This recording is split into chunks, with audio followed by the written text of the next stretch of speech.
know who it is, man. It's the Dolphins D. We already in here. Ready to turn up this year. We gon' get it. To Hard Rock Stadium. We gon' defend. We gon' defend. Homie, this side. We gon' defend. Let me hear you say, his squad. We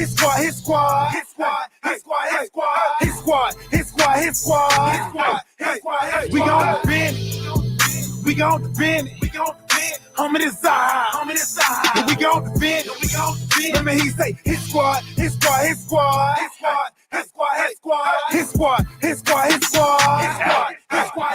got the whole squad with me now. Train to go. Come play games if you want to. Try to crash eyes. You done took the wrong route. We gon' crash you like a stunt dude. Check y'all like 1, 2. Tap your head like your uncle. You wanna ride, stay buckle. It get loud down here, get wild down here. Turn the field to a jungle. Never disrespect the squad. It's defended by a line and some beasts on the feast on the opposition. Another line in the back, sing it to the ER just in case you got through the first line with tripping. But if for some reason it get crazy, I got watchers on the corner for my safety. Everybody here well coached. Change the weather under pressure, stay cool like an AC. Woo! But we still make heat. Woo! Was you trying to play me? We be 3+ AD, but I'm a fool so low. Can't never do great me. Be great, only way to do great things. Hit hard, only way to make a statement. Come up in our territory, make a payment. Or be in debt with your neck. We gon' defend. Homie, this side. We gon' defend. Let me hear you say, his squad. We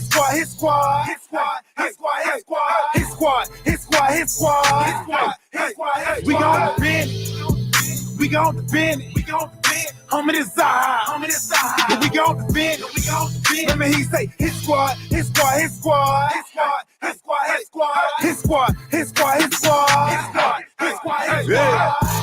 I hit them boys. We throw them toys.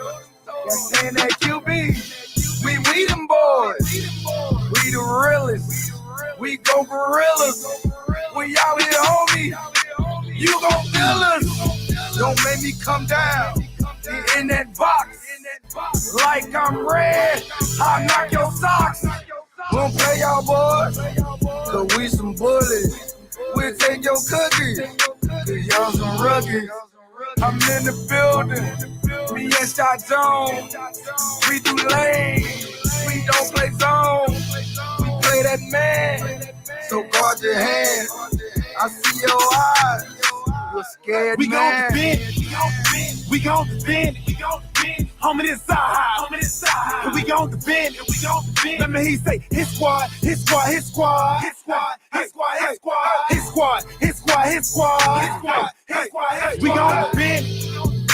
gon' defend. Homie, this side. We gon' defend. Let me hear you say, his squad.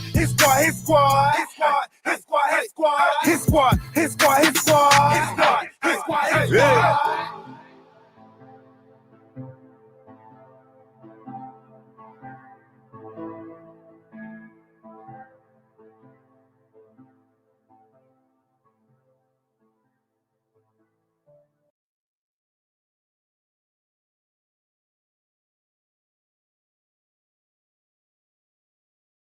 D Miami Sports Music, salute.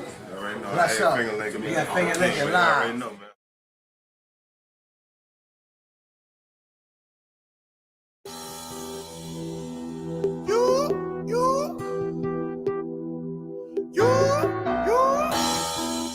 It's Kane over here. Turn over chain.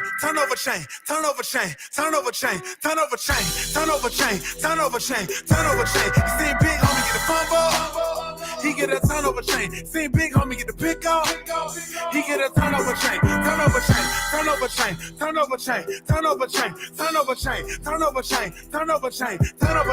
see the whole crowd going user? We want the turnover chain. See the whole crowd going crazy? We want that turnover chain. Turnover chain is deeper than jewelry, deeper than blink. It's deeper. See, this is our thing. And you was the team that's strictly for Kane.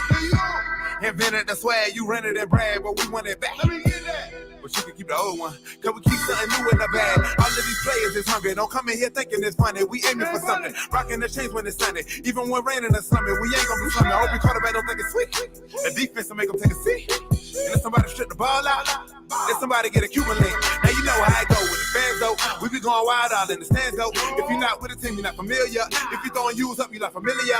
Come on, get loose like a band, trombone, throw 3 or 5 up, my home, CWA. Tell them about it. All the K's going wild when we yelling this out. Turn over chain, turn over chain, turn over chain, turn over chain, turn over chain, turn over chain, turn over chain, turn over chain. You see big homie get the fumble, he get a turnover chain. See big homie get the pick up, he get a turnover chain, turnover chain, turnover chain, turnover chain, turnover chain, turnover chain, turnover chain, turnover chain, turnover chain. You see the whole crowd going user. We want that turnover chain. See the whole crowd going crazy. We want that turnover chain. Who's that? So low, so low, deep. So low, so low, so low, deep. It's some K's over there. It's some K's over there.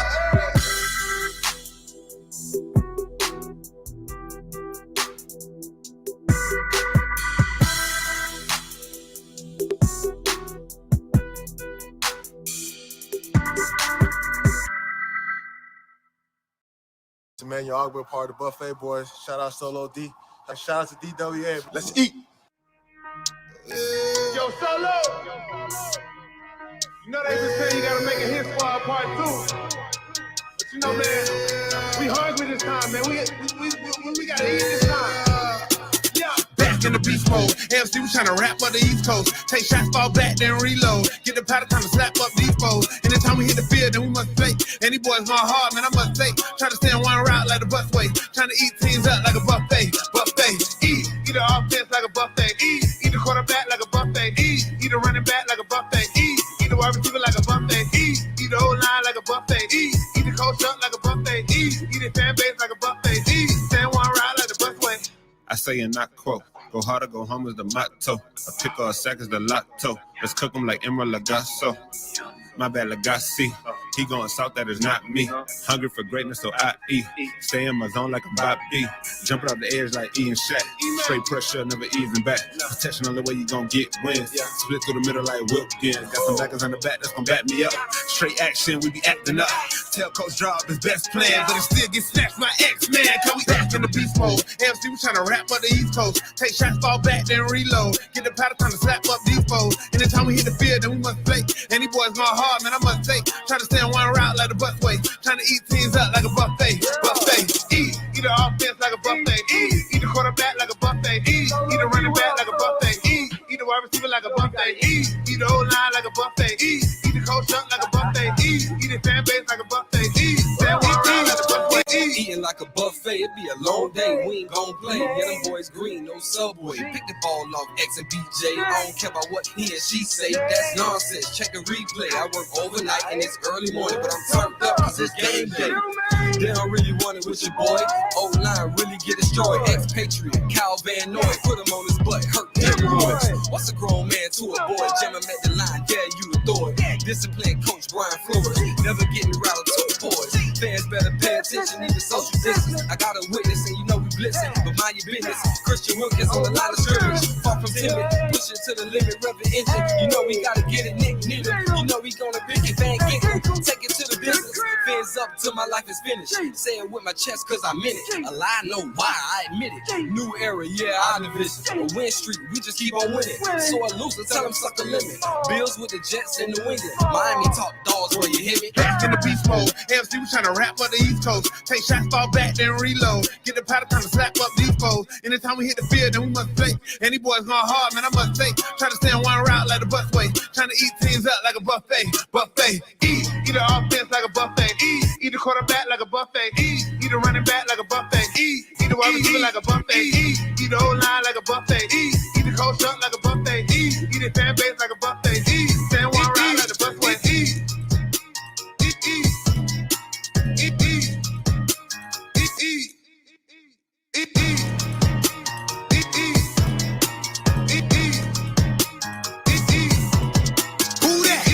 So low, so low, so low, deep. So low, so low, so low, deep.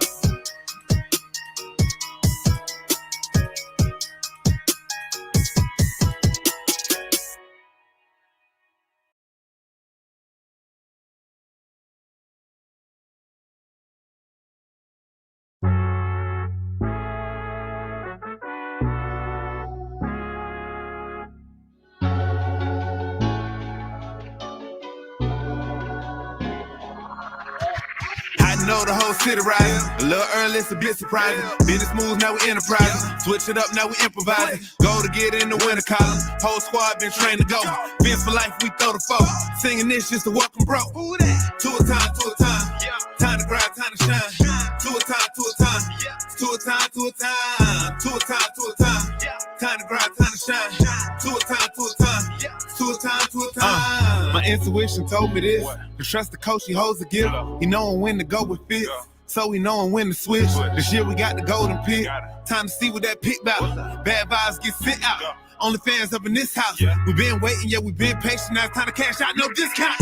Super Bowl, yeah, we in rock. I don't know when, but it's close. I don't want to overhype, but I just know I like it. So excited, you gon' notice now. You should notarize it. They say tour from that rock. Shout out to Samoa and now it's time to lay the smack down. You think you Dwayne Johnson? Time to be the people's champ. Hit them with the people's elbows, stick together like it's Velcro. You think you could stop us? Hell no, all day I dream about sports. I think I need some shekels. Custom with some darkest colors, just to let them know we here. Yeah. I know the whole city riding. A little early, it's a bit surprising. Business moves, now we enterprising. Switch it up, now we improvising. Go to get in the winter column. Whole squad been trained to go.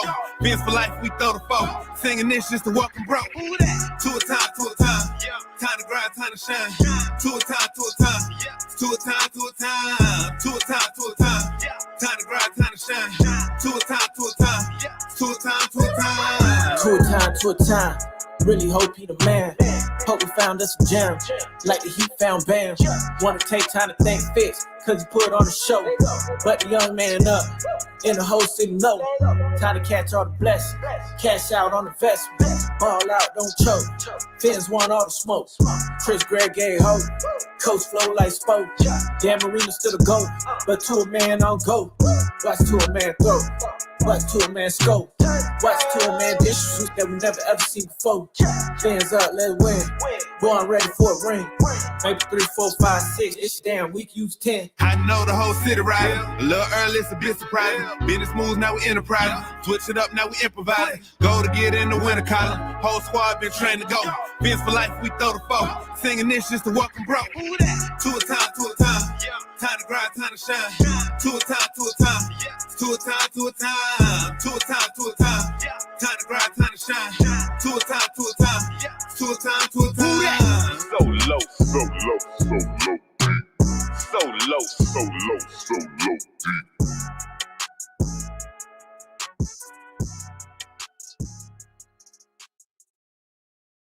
About them Dolphins, fellas. Dolphins on 3. 1, 2, 3. Dolphins!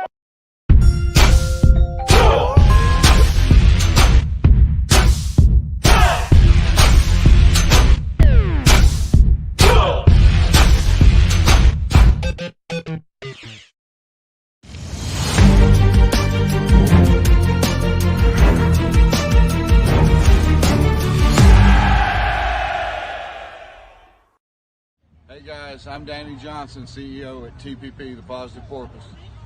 I'm Jason Miller from Fins Up SoCal Fan Club. I'm Scott Howell from Atlanta Dolphin Club. Mark Angelo, NorCal Dolphin Club. And you're listening to Clock Blockers, Miami fans' #1 morning show.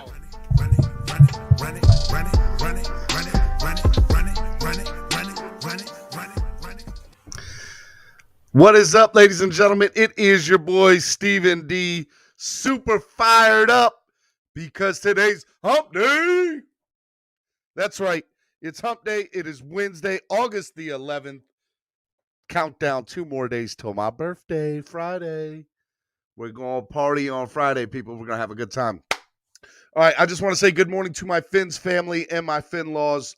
Welcome to the #1 Miami fan morning show. I'm talking about Clock Blockers right here on the Miami Sports Music Podcast Network. Super excited for today. We have a great show lined up for you today. And why is that? Because the original plan was to obviously do Twitter updates, right? But now news is coming out that the Chicago Bears have some rules of their practices, and they can't do live social media updates. And the practice is not open to the fans, which I did not know this. So I'm really disappointed in that, both those things, but that's okay because I kind of have another way that we're going to try to keep up with the practice today, if possible. But if not, as soon as tweets come out, I do believe that some of the Dolphins beat writers are going to try to tweet as often as possible, if they can, that are a part of the travel team that are covering practice today. So that'll be very interesting. We'll see how that goes. I know they're not going to do play-by-play updates, which sucks, but that's okay. We're still going to obviously talk about today, and we're going to talk about, the matchups we want to see and what we want to see out of the depths of the different, linebackers, defensive line, offensive line, running backs, wide receivers. We're going to get into all that today, okay? So just stay tuned. That's going to be a lot of fun. We're going to have a lot of fun with that. Now, to hit some housekeeping for y'all before we get going into some of the 305 news, I want to talk to y'all about our sponsor of the show, Tail Greeter. The tailgate is a way for fans to express their love and passion for a team and city. The community in the parking lots allow everyone to be themselves no matter where they're from or what team they root for. So when it comes down to it, there's no denying the allure of the game day experience. And tailgating is the glue that holds that together. So guys, tailgreeter.com is an absolutely amazing way for you guys to do that. What is tailgreeter.com? Well, tailgreeter.com, no matter what you guys are doing, if you guys are going to a concert, if you guys are going to, a tailgate, if you're going to the game down in the 305, tailgreeter.com has the best tailgate for you. So you guys go to tailgreeter.com and you guys would type in what you're looking for. So you would say tailgate, all right? And then you would say where? Miami, right? And you would hit search and you would see what comes up. Now, you don't see it in here just yet, but I will let you know that within the next week, East 32 Dolphins tailgate is in here. So what you guys would do is, let's say you were in Columbus, Ohio. We'll just put that in there, right? So actually, we'll type in Miami Dolphins. Type in Miami Dolphins. And you see this little crappy Gillette Foxborough Patriots Dolphins. And some Patriots fan who's doing it, you could go crash their tailgate if you wanted to, up in Gillette, which would be pretty funny if you did that. That'd be pretty funny if you guys did that. But yeah, you guys would be able to go do that, and you guys wouldn't have to worry about anything. It is a great way. If you host a tailgate, if you have a tailgate somewhere in the country and you do college football or concerts or whatever, this is a great way for you to put it up here and make a little bit of money and have fans come to your tailgate. It is awesome. So go check out tailgreeter.com. And if you want to follow Tailgreeter on social media, @tailgreeter. All right, guys? Awesome. Now, without further ado, let's keep on going. If you guys haven't done so already, please go hit that like button and subscribe. Subscribe to the channel. Make sure you hit that like button. We want to get that up this morning. We already got 20 likes this morning. I appreciate the love. Guys, Solo D says that he wanted 500 more subscriptions before he dropped the new song this year. He's got the song locked, cocked, and ready to go for the 2021 Miami Dolphins football season.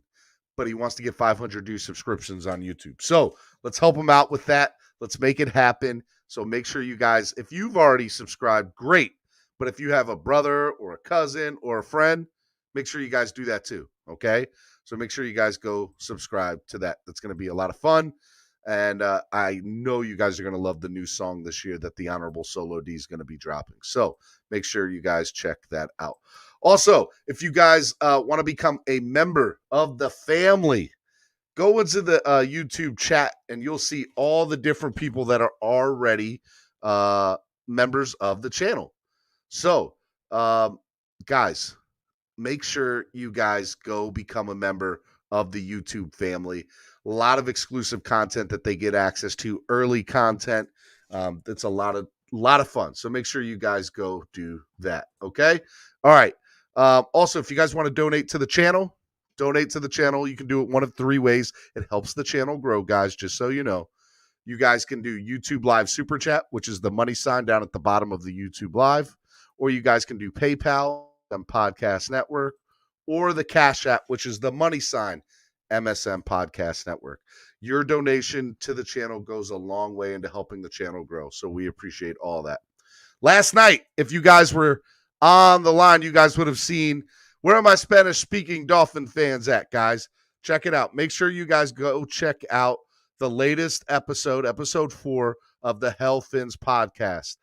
Paris, Chochos, and Armand, they did a great job last night covering all things the Miami Dolphins in a little Espanol, my amigos.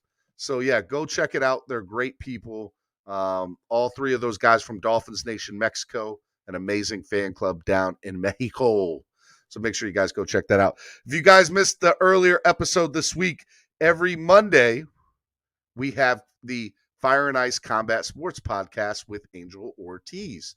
We had a lot of great guests on that. We had Super Sadiq from the UFC. We had Miranda Maverick from the UFC. We had former season 16 champion from the Ultimate Fighter, Colton Smith. We had the number 1 contender from Bare Knuckle Fighting Champions, Easy, Reggie Barnett. Love the guy. And then we also had the Chase the Weapon Walden from Lion Fights Promotion, a Muay Thai. Absolutely an amazing episode. Make sure you guys go check that out. That was so much fun. All right. Now, the lineup for the rest of this week. Obviously, live training camp today. Updates as much as we can, as well as tomorrow. Okay. But then on Friday, we're going to have a birthday party for me live on air. It's going to be a lot of fun. I'm super stoked about it. Make sure you guys come and hang out with me on Friday. I'm super excited about it. I hope you guys are too. I know it's not your birthday, but it's mine, and I want to hang it out with the best fans in the world, Miami Dolphin fans. All right? All right, guys, you can also follow me on social media at Stephen D. SKPL. And then you can also follow Miami Sports Music at Miami Sports Music on Instagram and Facebook. If you're on Twitter, it's at MIA Sports Music. Okay? And last but not least, if you want the best news coverage around for your Miami Dolphins this year, follow 305sports.net. And on social media, that's 305 Sports with 2 S's at the end. You get all of the latest sports news in South Florida from high school to the pros. The 305 Sports team has the best news around. Make sure you guys go check out our media director's content up there. Jamie Bahamas, he's the lead writer for the Miami Dolphins up there. Make sure you guys go check him out, as well as his podcast, Talking About Them Dolphins, which the first episode of that will be debuting here very soon for the new season. So make sure you guys go check out Talking About Them Dolphins with Jamie Bahamas. All right. Now that I got all that out the way, I'm done, guys. I did it. All the housekeeping is done. Last night, I want to talk about last night, man. Last night, Hard Knocks. We're going to get to the Dolphin talk. Don't you worry. We're going to get there. But last night, Hard Knocks debuted last night. And I don't know about y'all, but Hard Knocks is my favorite show on TV. I love Hard Knocks. I've been watching Hard Knocks for years. When the Dolphins did it a few years ago, I was very disappointed that it was Joe Philbin's Hard Knocks, but I love Hard Knocks. I love it. Liv Schreiber, if you don't know who that is, go look that up. He's an actor, but he does all the voiceovers for Hard Knocks. And obviously, being in the business that I'm in, I enjoy good announcers. I enjoy good voiceover. Like, I'm a nerd when it comes to that kind of stuff.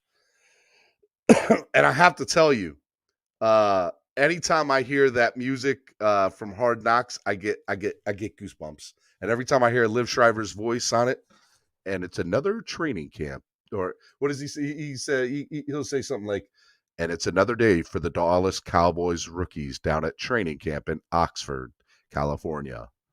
Like, it's just that voice and Dak Prescott returning from injury. Like, it's that voice. I love Liv Schreiber's voice. Liv Schreiber, if you're watching, huge fan, would love to have you on the show one day. I'm just a nerd about that stuff, okay?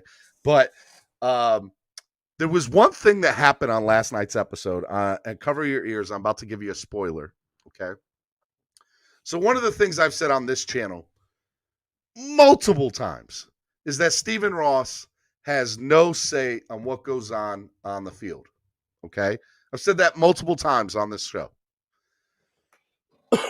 So there is a scene where they have a camera in the office of Jerry Jones, okay? Who, by the way, dude looks super rough. Like he is getting up there in age, just so y'all know, okay? So he's looking super rough. So he comes up and he's on the phone, and they had just, like the scene before, just talked about Dak Prescott needing to be held out of, throwing drills and doing any sort of throwing for the second week of training camp down in Dallas. And Stephen Jones has got a McMuffin from McDonald's, and he's opening it up, and he's on the phone with the head trainer of the Dallas Cowboys. And he's like, well, can Dak do any can he throw anywhere? Can he do anything? I mean, can he make little short throws or little out throws? He doesn't have to throw long. But I just, can he throw? That's all I want to know. Can he throw? No way in HELL hockey sticks is Stephen Ross making that type of a call. No way. And it was kind of cringeworthy seeing some of the interactions between McCarthy and Jerry, because they would talk and then all of a sudden you would just see Jerry walk off. And it was like, I am so glad I don't have Jerry Jones as an owner. Like at the beginning of the show, they show him in a press conference that he's talking to the media, and training camp had just started. And he's going off on some sort of tangent and monologue is the best way for me to put it. And you can see just McCarthy there like this.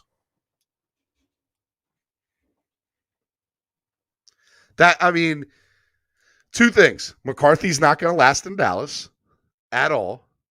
And it was just so funny seeing last night's episode on Hard Knocks. I'm so glad that it was back. But seeing that wild phone call, like to me, that was the wildest thing on Hard Knocks last night, was seeing the fact that Jerry Jones made a call to the head trainer. Like he was so involved with just everything. And it's just weird. There's not a lot of owners that do that in football. But for me, I found that just to be crazy. And we'll see how that is. So I don't know what y'all think about that. If y'all watched Hard Knocks last night, I would love to hear your thoughts. Do y'all think that Stephen Ross does the same thing that Jerry Jones does? I don't think there's any way in the world that happens. Do you think that Jerry Jones is overboard? What did you think of last night's Hard Knocks episode? Because it was crazy to me. Crazy. All right. Trey Burton says, Jerry Jones makes me miss Al Davis. That says a lot. No doubt about that. Trey. He really does. And what's funny, though, is the Raiders' new owner, Mark Davis, right? He ain't no different, man. That guy, he's weird, too. He is so weird. Caveman Overstood said, on the toilet watching clock blockers. I don't know how I feel about somebody on the toilet watching me, but I appreciate the transparency there, Caveman. I appreciate it. Do they have toilets in caves? Okay, that was a bad dad joke. Okay, I'm sorry. Look, I thought it was Cap for Life said, Caveman, do it, bro. You guys are the best. I love you guys. Make sure you hit that like button if you haven't hit it already. So that was Hard Knocks. So then this morning I wake up, and I don't know where I was yesterday. I was in another world, honestly. I was doing a lot of things for the family, and I was pretty much prepared for this week, although I was very surprised to hear about the rules for the Bears today too. But what I came to learn is that Dolphins Twitter really, really went in on my girl Joy Taylor. If y'all don't know what happened, I guess Joy Taylor was on Colin Cowturd's show. I said Colin Cowturd. Yes, I said that name correctly. You heard me right. So he was on Colin Cowturd's show. And I guess she had a hot take on Tua. Now, for those of you who don't know, Joy Taylor is Jason Taylor's sister. She's absolutely amazing. Nothing more I will say about her because I'm sure my wife is listening, and I don't need to say anything more about Joy Taylor. I don't want to get in trouble. Okay? You're not going to get me in trouble today. That ain't going to happen. Number 3, I think she's very smart when it comes to her takes on a lot of things in sports. And I don't mean that in the negative way or the, oh, I'm surprised way. I'm just trying to give credit where credit due. I listen to Joy Taylor. I think she's smart. I think she's awesome. I think that when she opens her mouth, she has a lot of really good things to say. And interesting points that she makes. And I listen to her. Okay. I think she's awesome. But she said something on Tua, which I haven't really heard the full thing of yet, but supposedly Dolphins Twitter went off on her. Like, came at her head, came at her neck. It was crazy. So I guess she felt the need to respond to it, which I thought was interesting because that's not something she normally does. She's a person that usually, I wouldn't say she cares, she doesn't care, but she lets a lot of things slide. All right. So let me pull this up. So as you guys can see here, basically this is Joy Taylor. And I'm just going to read her response on everything that happened. She goes, all right, because I have put actual sweat and tears into being a Dolphins fan, and I love Miami with all my heart, I will explain my Tua take. I am only doing this because I love y'all. Also, I am aware of all of my former opinions on Tua. This is the timeline. I did not love Tua Tagovailoa in the draft. I was very wary of his multiple injuries, especially the hip. So for those of you asking why I don't have the same energy for Tua that I do on Burrow, I do. I know how hard it is to recover from that which is what made me nervous initially. I wanted the Dolphins to offer the palace for Burrow. When this was obviously not an option, I bought in on what seemed like the Dolphins' decision, which was Tua. Tua is a great character man, leader, and will do great things in the community, which I love. So I fully bought in. Cocky Dolphins fan all the way. I have a jersey and everything. Then the season proceeded to be underwhelming. I did not like the constant back and forth with Fitzpatrick. If Tua was healthy, I felt he should have had started day one and been given all the opportunity to grow, fail, learn, and develop like the rest of his draft class. Which leads me to my new opinion. Tua is in Miami, not Cincinnati, not Buffalo, the great city of Miami. He will not have 4 or 5 years to prove he is great. While everyone is in love now, Miami fans are impatient. We have to be more self-aware. He does not need to take a big step this year. He does not have 2 years to recover from that injury. Josh Allen and Belichick are in a division. I love the Dolphins' offseason moves. The front office is smart, and I believe Flores is a great coach with huge potential. They have gone all in. I, Joy Taylor, am rooting for Tua to be great. I also believe he has a shorter timeline than the offensive rookie of the year, Justin Herbert, and the number 1 pick, Joe Burrow. I don't know if he is the future, and I didn't get to evaluate him fully in the situation presented last year. I am hoping this year he shows out. I have suffered like the rest of you with this team for a long time. I reserve the right to remain cautious about my optimism. That said, I love Finn fans too much to beef. So, if I hurt your feelings, I am sorry. I give my opinion for a living, and sometimes it can be harsh. It's nothing but love always for the Dolphins. It's in my blood. I come in peace only for y'all with a picture of her wearing a Tua Tagovailoa jersey. And for those of you who are still mad, then stay mad. Okay. All right. Yes. So that's what went down on Twitter. And it was crazy.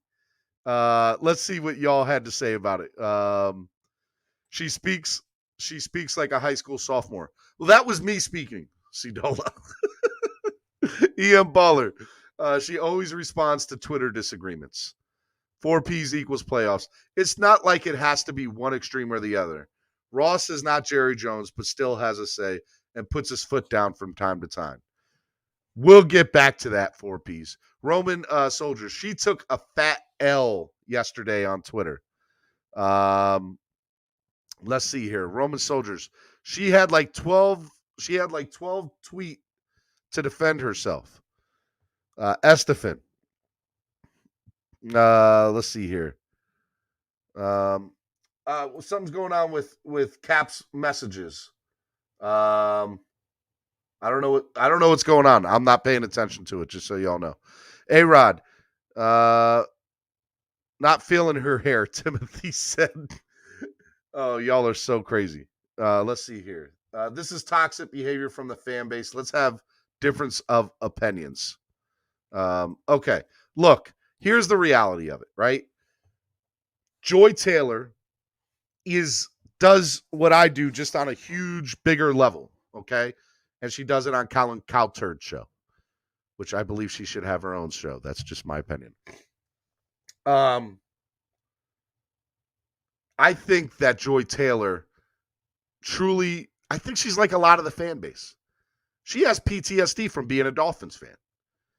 She does not want to put all her eggs in a basket, say she loves Tua, then all of a sudden be considered a homer, right?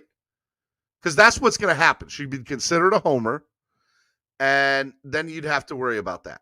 And then she'd have to retract or not even retract, but then she'd have to defend, oh, well, you're the same person that was all in on Tua Tagovailoa. We saw what happened with him. There are so many people that have to say that, oh, you were all in on Ryan Tannehill, and we saw what happened with him. I think that Joy Taylor, you are welcome on this show anytime, Joy. We love you here at Miami Sports Music. Let's get that straight. She has always promoted solo. She's been a big fan of a lot of the things that we've done at Miami Sports Music. I haven't had the chance to meet her yet, but I've heard amazing things about her, and she is awesome. So, look, I know that Dolphins Twitter was going in on her, and she, and basically from what I heard, it was, well, her take on Burrow is you can have, you guys have to be patient. He's coming back from an injury. And that, and so we can't quite give a real grade on Burrow yet.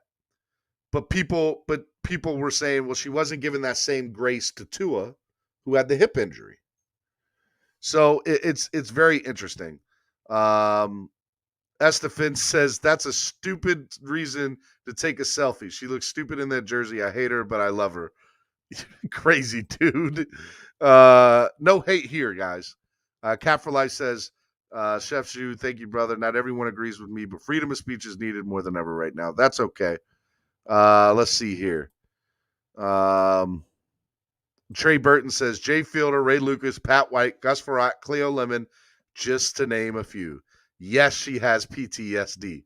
We all do. LOL. I agree. I 100% agree with that. So it's very interesting to kind of see that, right? So, look, we talked a little bit of Hard Knocks. We talked a little bit of Joy Taylor this morning. Let's get into a preview of today. So, I've been on Twitter pretty much all morning trying to figure out what exactly the Dolphins are going to be able to do, what they're not going to be able to do today, and basically I'm not getting a lot of answers. I was aware that, okay, Dolphins beat writers some of them were going to be following and traveling with the team and being able to give us some updates during training camp. Well, the Chicago Bears have a rule with their beat writers that say no social media posts during training camp. And there's no fans to begin with there anyway. So that will be very interesting to kind of see because, look, let's be honest. Let's call a spade a spade. We're fans, and we want the product now. Okay, we're look. This is a bad. I'm from Baltimore. Okay, so I just restarted watching The Wire again. Dolphin fans are dope fiends. Let's be honest. We want all the Dolphins news that we can get when we can get it. We're fiending for it. That's why you guys are here. I need my Dolphins news. I need it now. Let's go. Okay. Roman Soldier says, what time is Chicago practice starting? Look, I can't even find that out. I believe it's this morning. But it'll be interesting. Let's see here. Damn Cap, what you said, what you're saying is getting deleted left and right. Y'all stop deleting Cap for Life. I don't think Cap for Life. I'm not seeing what he's doing. So I stop deleting Cap for Life. Okay. C Dola says, you from Baltimore? Yes, I am. Super am. All right, guys, I want you guys to come on the show this morning. If you guys want to talk about Hard Knocks, you guys want to talk about what you guys are hoping to hear about practice today, I want to hear from you. So I'm putting into the chat room chat right now the link to StreamYard. Come on, chat with me this morning. I want to hear from you. Cap for Life says, I need my fix, Steve. I need my fix. My Dolphins fix. Roman Soldier says, I seen one of the Bears players said 3 hours until practice. All right, so we're probably going to be off the air at that time. Let's see here. Roman Soldier said, so around 8 or 9, maybe. Okay, so that was a while back. All right, so yeah, so we'll be on air when they're doing it. It'll be interesting. Okay, guys, come on. I want to hear from you. Want to get your thoughts on what you guys want to hear out of Chicago Bears practice today. What do you guys want to see? What positions are you looking forward to hearing from? Here's the thing. So let me kind of give you my take on how today should go. Okay. So I want to come on and give some time. I'm at work, Estefan said. That's all good. So we got no way to know what's going down at Dolphins practice today. Guys, I'm on Dolphins Twitter, just so everybody knows. And that's what I feel like I'm going to be doing today. Okay? All right. Hey, without further ado, Cap for Life. What's up, my guy? Good morning, Steven. How are you? I'm doing good, brother. How are you? I'm good, man. I'm just right now, just pulling in right now into the gym and just, I said, man, you know what? You're about to go clanging and banging. No, well, I'll bypass that just to get my word across here because, man, you touched a touchy subject with me and ownership down here, man. Oh, you're talking about Hard Knocks. Oh, wait. Well, first of all, did you watch Hard Knocks last night? No, man, I did not. I stopped watching it years ago, man. Oh, first of all, you're missing out because Hard Knocks is an absolutely amazing show. Shout out to HBO. Love Hard Knocks. HBO has quality programming. I need to get HBO back. If anybody can hack me some type of cable box, please. And just so you know, HBO ain't paying me to say that at all. I ain't got HBO money, none of that. But I promise quality. But what I promise you is I love Hard Knocks. Who was on this year? The Dallas Cowboys are on this year, Timothy. But last night's episode was crazy, right? And it was crazy because I'm sitting there watching and I see the owner, Jerry Jones. I want to say Stephen Jones, who will be one day for the Dallas Cowboys. But Jerry Jones is sitting there eating his breakfast McGriddle, and he's on the phone with the head trainer talking about, and this is a scene right after the trainer goes to McCarthy and basically saying, and I want to say Stephen Jones might have even been in the proximity of that. Hey, this is what it is. And then on his own merit, calls up the head trainer and is like, so you sure that he can't throw a ball long? Can he throw a ball short? Can he throw short passes? Can he do anything? I mean, I just want him to throw something. I don't just want him standing there. But it was mind-boggling to me because I know that a lot of people always go, always go to the, thought that Stephen Ross has always got his hand in the cookie jar and making decisions on the field. I vehemently say no, that does not the case. Now, you are on the opposite side of that, correct? Well, I mean, for me, as far as him, like personally having his hands in the cookie jar, I mean, look, for any businessman that has money, they're always going to have a fall guy or somebody that's next to them, like, you know, I mean, I don't want to say Matt, what's this guy's name of Nat Moore? I don't want to say Nat Moore's a fall guy. I don't want to say none of that because Nat Moore's been Chris Greer. No, Chris Greer's the GM, but Nat Moore's always been by Stephen Ross's side when it comes to some type of like decision making. I don't know why, but it's always worked in that way. I haven't heard Nat Moore's name ever. Well, he's always there, man. He's always behind the scenes. He's always involved with the fans. I'm not saying that he has his hands inside of that, but what I'm saying is, as far as being aware of the situation, Nat Moore lets Stephen Ross know what's going on. Yeah, everywhere. but I feel like so does Dan Marino. Dan Marino, every game you watch of the Miami Dolphins at Hard Rock, it's funny. You see Stephen Ross sitting in the owner's box, and right there at the walkway, not in a seat, you see Dan Marino sitting on the step next to Stephen Ross. I got to put pushback on that, my friend, because you remember when Dan Marino had a chance to be part of this front office, and he turned it down in a heartbeat. I do. So he likes to watch from a distance with a free ticket. I don't think he likes to get his feet wet inside any type of negotiations or any type of meetings that are involved with making high-held, player decision making. You know what I mean? Like, at the end of the day, man, Stephen Ross doesn't meddle. But if you're really gonna say that this Xavier Howard situation didn't get resolved by Stephen Ross putting his foot in the door, I don't know, man. I think you're naive when it comes to that.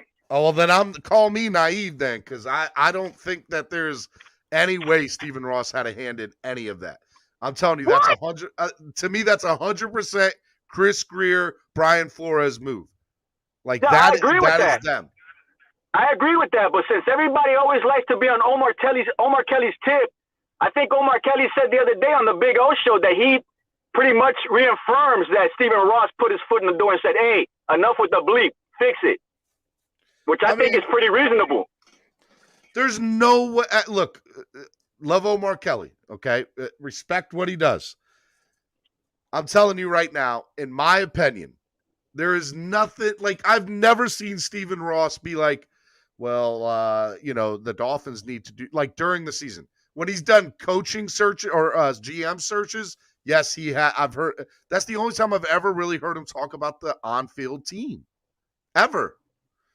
Chris Cali 818 says Dan Marino is involved in the front office. He helps with scouting. He was all over Drew Lock. He's involved. They sent Marino to scout Herbert when Tannenbaum was still there. How did that work out? Well, we saw how it worked out. Corey Hayes says Ross is the money guy. He has to be involved. Of course. I mean, the guy writes the checks. I just don't see it. Let's bring in Miami Football Talk. What's up, Miami Football Talk? What's up, brother? What's up? What's going on, man? How are you? What's up, everybody? Happy birthday, brother. Happy birthday. Is it your birthday today? Yes, it is. Happy birthday. Hey, Happy birthday to Miami Football Talk. Hey. All right, I'm not going to sing for you. I'm not going to sing. I don't want to lose viewers. The little viewers I have, I don't want to lose them. Yeah, we're here for Solo D, and then you're going to come out with that? Come on. Two a time. It'll be football talk. I got you. But do it in Jerry Jones, though. Oh, my voice? Yeah.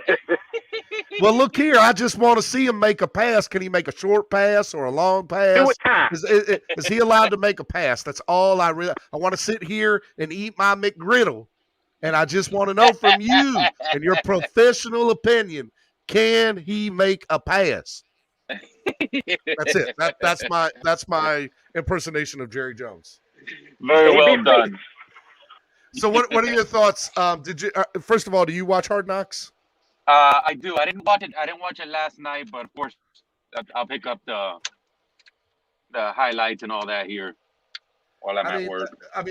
Nobody's surprised by Jerry, and I shouldn't say that I'm surprised by it, but it's just so weird to see an owner making phone calls to the head trainer. Like, it's funny because Warren Sapp said stories all the time when he was on the NFL Network that Al Davis would call down to the field during the game to change plays. Wow. And there's no way.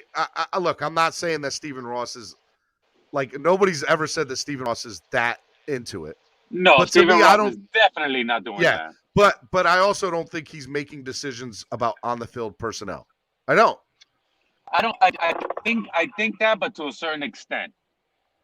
Like Explain. with the whole X situation, I think that he gave his 2 cents into the fact of, hey, if you guys really need X or whatever, and you guys need some money, just come to me and ask, and I will give you the money for it. I'm here to support you in whatever you need. But I don't think he came out and said, I want him on the team. Here's money, pay him.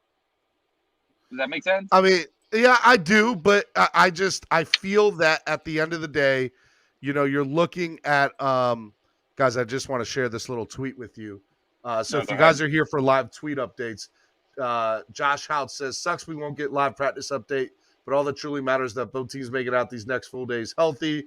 Jack Dixon, these are just some random people on Twitter too.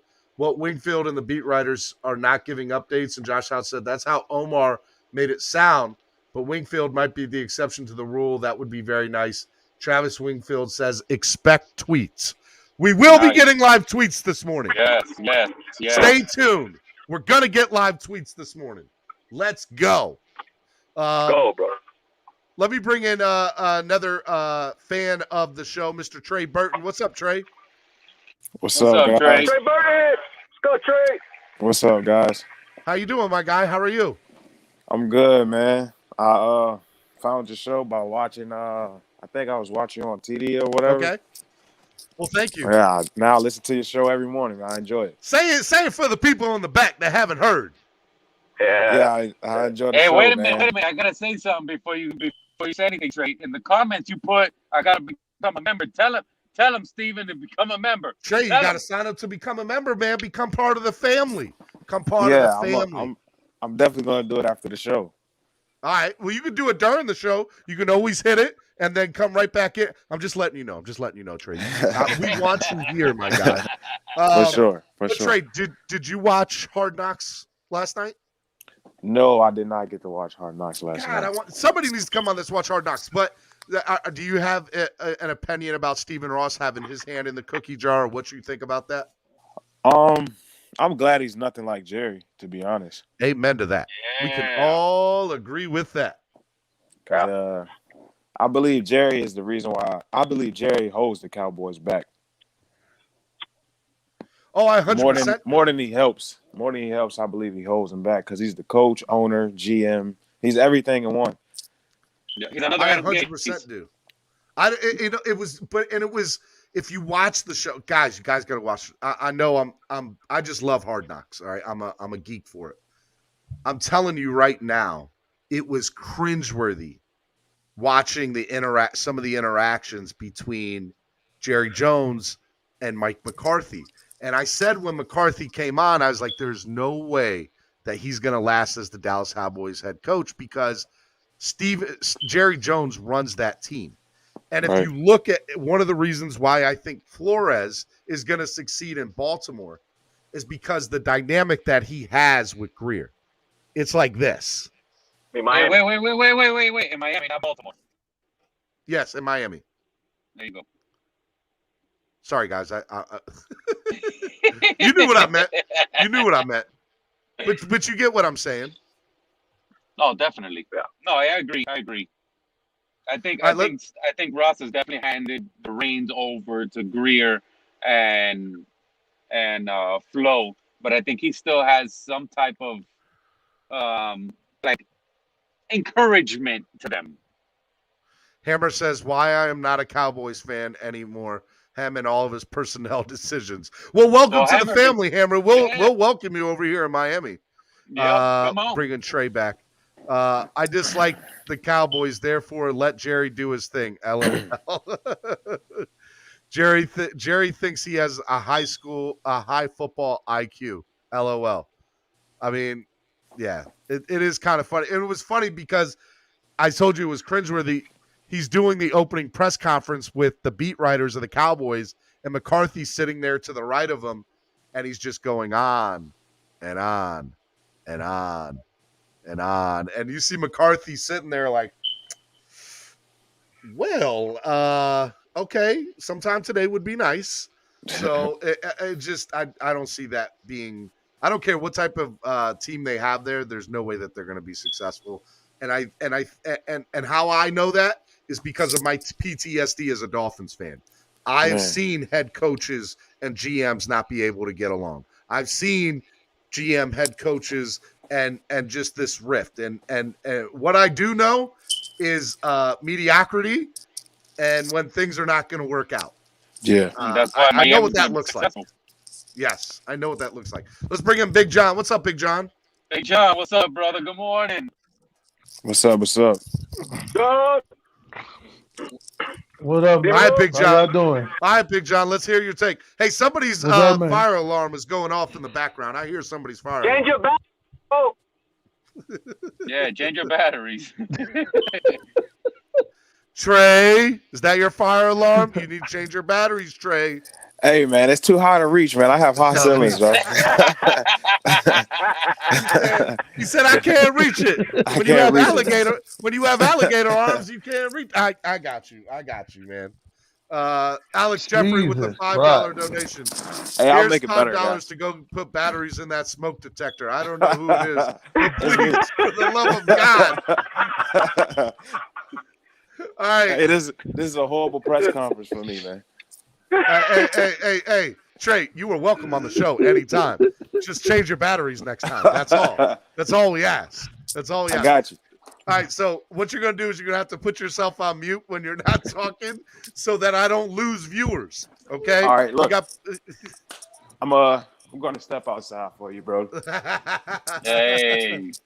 See, that's love right there. I'm going to go deal with the heat so that I can be on the show. It's funny. You can hear that echo of the ding, ding. All right, Big John. Did you watch, and it's loud What's out going there. on, man? Trey God, got off. What's up, Big John? How are you? What up, man? Did you watch Hard Knocks last night? Not a goddamn minute. Not even one. Watch your language on this show, Big John. Come on. Come on. Not even one. He's mad because he don't got HBO. You need to get with After Life. And, never mind. I'm not promoting that. I might want HBO as a sponsor one day. Hey, Cap. Not only do I have HBO, I have 9 HBOs. I just don't care. He said, I got forget HBO. y'all, man.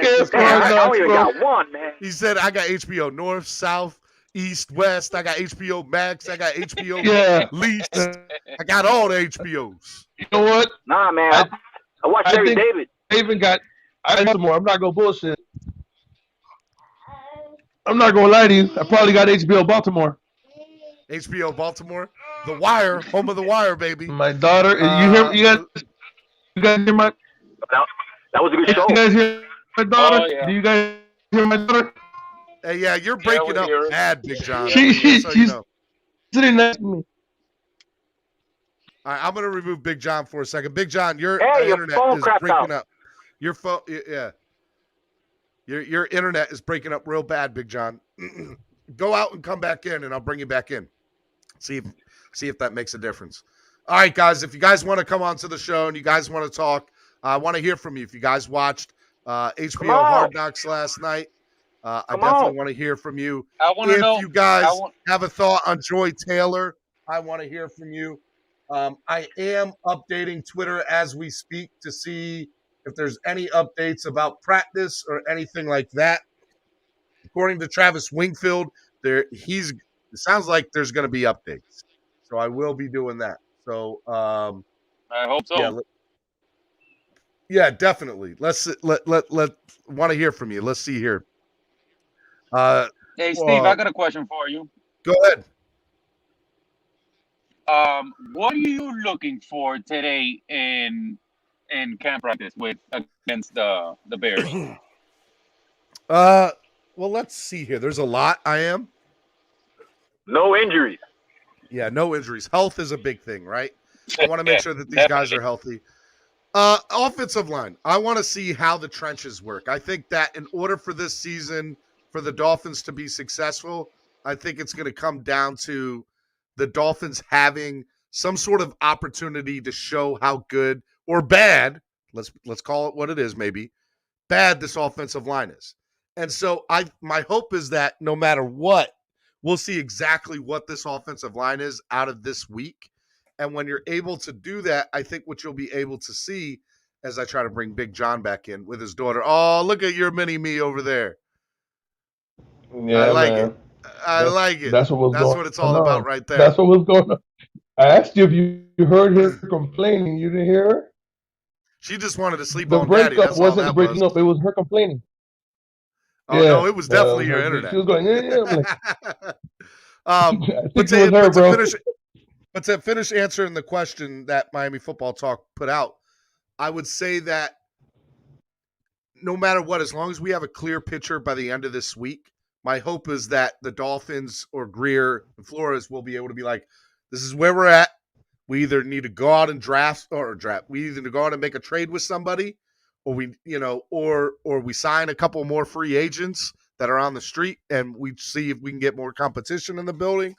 But I really hope we see or have a really good idea of what the offensive line looks like, because what I do know about inter-team and inter-squad practices is the trenches, they're not taking it easy on one another. They are going at it full speed in the trenches. So my hope is that we really get to see that. And again, as Cap for Life said, health. I just want to see people healthy. If we get out of this week with people healthy, it's a good week. It's a good week. And here's the reality of it. And I just want to say this. If there's bad tweets, if there's bad updates that, oh, the Dolphins don't look good, or hey, Chicago, God forbid that's the case. But if it is, I'm not pulling the alarm either. Like, it's not that big. It's okay, guys. We just have a lot to work on.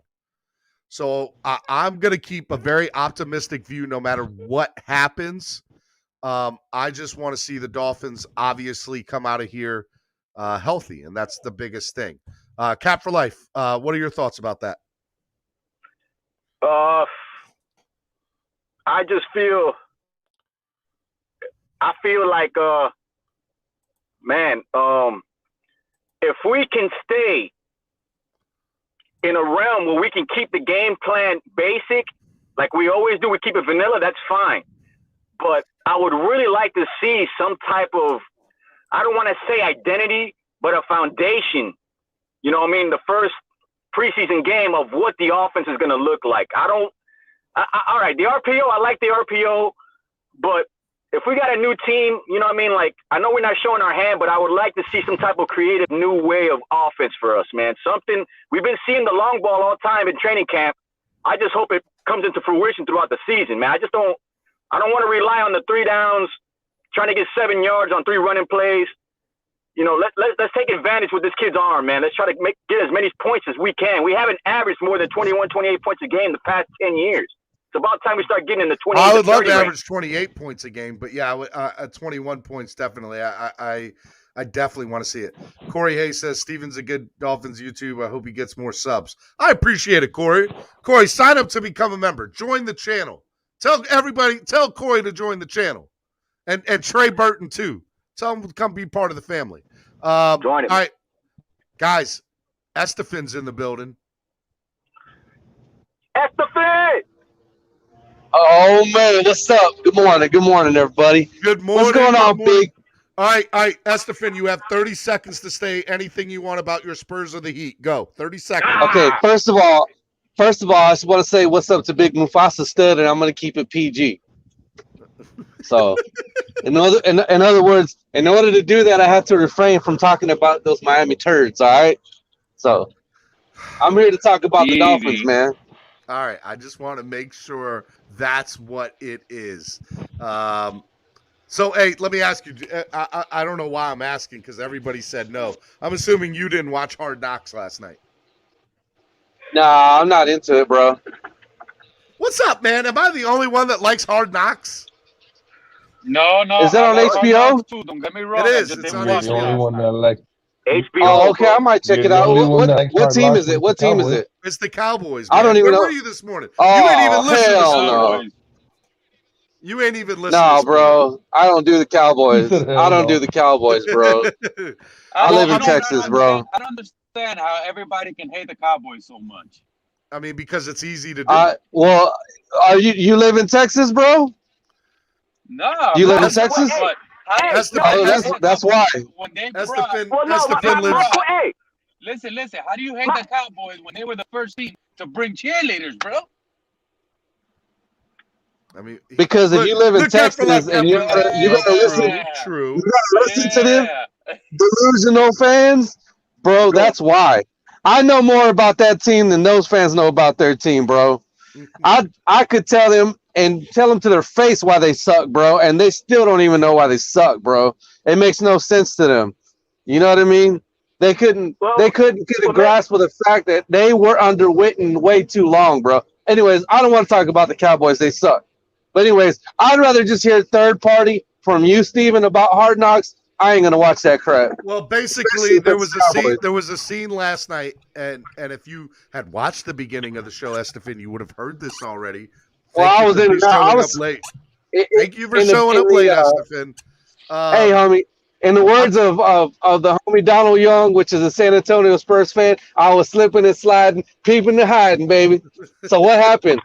You were riding and profiling. Woo! Okay, never mind. That's right, bro. That's right. Got a little carried away with my nature boy. My nature boy. Woo! That's what's up, Steve.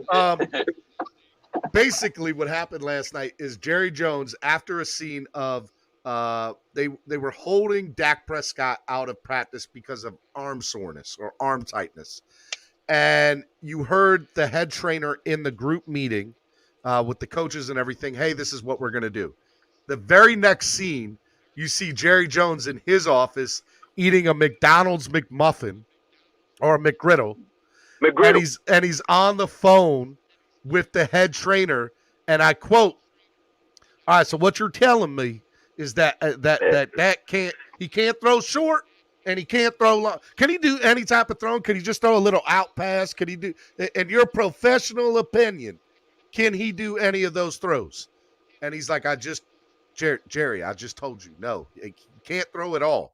And he's like, well, if that's your professional opinion, we'll just do what you need, what you think is best. All right, thank you. Have a nice, like, it's mind-boggling to me to think that he thought he had enough sway with the head football trainer to be like, I mean, I'm interpreting that, but it's just, it was cringeworthy. It was cringeworthy. And there's no way that Stephen Ross does that. There's none. Okay, There's so no way. was this a backup quarterback that got injured? Is that what you're saying? No, it was Dak Prescott. What? Yes. That was on Hard Knocks, bro? See? I'm just trying to tell you. That was the first episode. Wow. Guys. So, in other words, he's still how injured. predated was it? Was it predated from a week ago, 2 weeks ago? Is it previous? Well, it's like 2 weeks out, right? I think they're 10 days out. So still, I mean, it's recent, you know? Yeah. So in other words, he's not ready to go for the season. No. It's just arm soreness. He'll be fine when it's all said and done. Yeah. That's not the point I'm trying to make here, Estefan. The point I'm trying to make is that there is no way that Jerry Jones or that Stephen Ross does what Jerry does. So what you're saying is you're a closet Cowboy fan. All right, got you. All right. No, that's not what I'm saying. You want to talk about Dolphins? Yeah, I hate the Cowboys, bro. I know, but hey, real quick before I end the Cowboy discussion on my end, why is it that the Cowboys are considered America's team when the Steelers have done more? Hello? Yeah, I don't have an answer for you on that. Yeah, I don't get it either. On that. I don't get it either. I'm telling you, they're America's team because they were the first team with cheerleaders, bro. Americans love cheerleaders. You guys are too much. All right, guys. I need a new set of panel on here. All these dudes are too much this morning for me over here talking about the Spurs are great and cheerleaders. Hey, Steven, they don't want to hear the truth. They don't want to hear the truth. You had some requests on what you want to hear out of training camp. All I want to hear is you take that L about Liam Eichenberg starting at left tackle because I'm not he's taking that out. I said he was going to start. I didn't say at what side. Jesse Davis doing this thing. That's what's up. Anyways, man. All right, I don't know why you won't take that L, bro. I'm not ever going to take that L, ever. The receipts are there, bro. You said he was going to start at right tackle. Right tackle, not guard. You didn't say he was going to start. You said right tackle, bro. I need you to go get that receipt where I said that and come back and talk to me. It was one of the. I think it was go week get 2. that receipt, sir. I need you week to go 2. get that receipt. I believe it was week 2 or 3 of your show, bro. I'm just saying. So, if I said it, go get the receipt. Look, our best bet to have depth is Mr. 305 for real wanted to know. I would rather continue a further investment with Robert Hunt at right tackle. I would. And then you would have Jesse Davis back at a swing tackle. You could have Liam Eichenberg and Kinley as your guards, bro. Problem solved. Bro, Kinley's got to be step a up. right guard. Robert Hunt will be our right tackle, and that'll be the end of that. Jesse Davis is not the answer, bro. If we pick up bodies. And Jesse Davis would have to be Luminor's name a lot too. Jesse Davis would have to be the jack of all trades. He would be the swing right tackle, and I don't like him at guard. But I mean, who else do we have? Nieto. I heard he's second team. Luminor. I don't know, man. If anybody watched film last year and knows how to watch film, and they watched the offensive line, Kinley and Hunt together were the dynamic duo of the offensive line. They did absolutely phenomenal together on the right side. And that should stay just like that because they didn't have a problem. I like to give a shout out to Russell Voorhees, who's in the comment section. He's at work. I just turned him on to your show, Steven. But he had a good take. He had a good take on Larry's show yesterday, and it was kind of similar to what I was saying. It was a little more. I'd say it was a little bit more in depth than as far as how I delivered it. So he might hop on later. You know what I mean? It's his first day. Can somebody who watches Good Morning Football? Does anybody watch Good Morning Football? I do, George. What? Are you kidding me? My girl's on that show, and everybody knows who my girl is. All right, Kay Adams. Yeah, yeah. That's my They girl. just said Nate Burleson is leaving. Nate Burleson just he's going to CBS. He's going to CBS. He's kind of fake. Full-time, yeah. Oh no, I love Nate. I like Nate Burleson. I'm watching it right Nate now. actually takes up for us, man. As long as Kay Adams stays on that show, I'm good. Who's gonna replace him? I don't know, but I don't know. But if I ever get to marry her, they're gonna have to find a replacement on NFL Network too, because she ain't going back. Yo, your mini me is knocked out. Look at that. That is the cutest thing in the world, Big John. I'm telling you, bro. You know what the funny part? You know what the funny part is? You guys don't know about. Whenever the Dolphins score and I say touchdown Tua, she literally signals touchdown. Okay. Touchdown. Yeah, she know. I'm telling you, she does it. Yes. It was funny. So the Dolphins play on Saturday, right? And my kid, my 7-year-old, my son, he has a birthday party to go to, right? And so my wife asked the lady, said, "Hey, look, can my 5-year-old come too?" My daughter. So I said, "So you guys are not going to stay and watch the Dolphins game with me, right?" And so she goes, "Daddy, I'll stay home with you and watch the Dolphins game with you." Boy, my heart about cried right there on the spot. Like, I'm just so proud I'm raising it. Like she got it. She understood. You got to watch Dolphins games with Daddy, and it was. You did good, man. You did good. And, I'm getting a little emotional. I'll calm down. I'm proud of you guys. Earlier I called. I don't know if you heard it. I called Big John. I renamed you because you had a kid with you. Big Mufasa Stud. And speaking of Mufasa, man, the Cowboys fans got to be looking at their watches like, damn, Mufasa, Jerry Jones needs to die already, bro.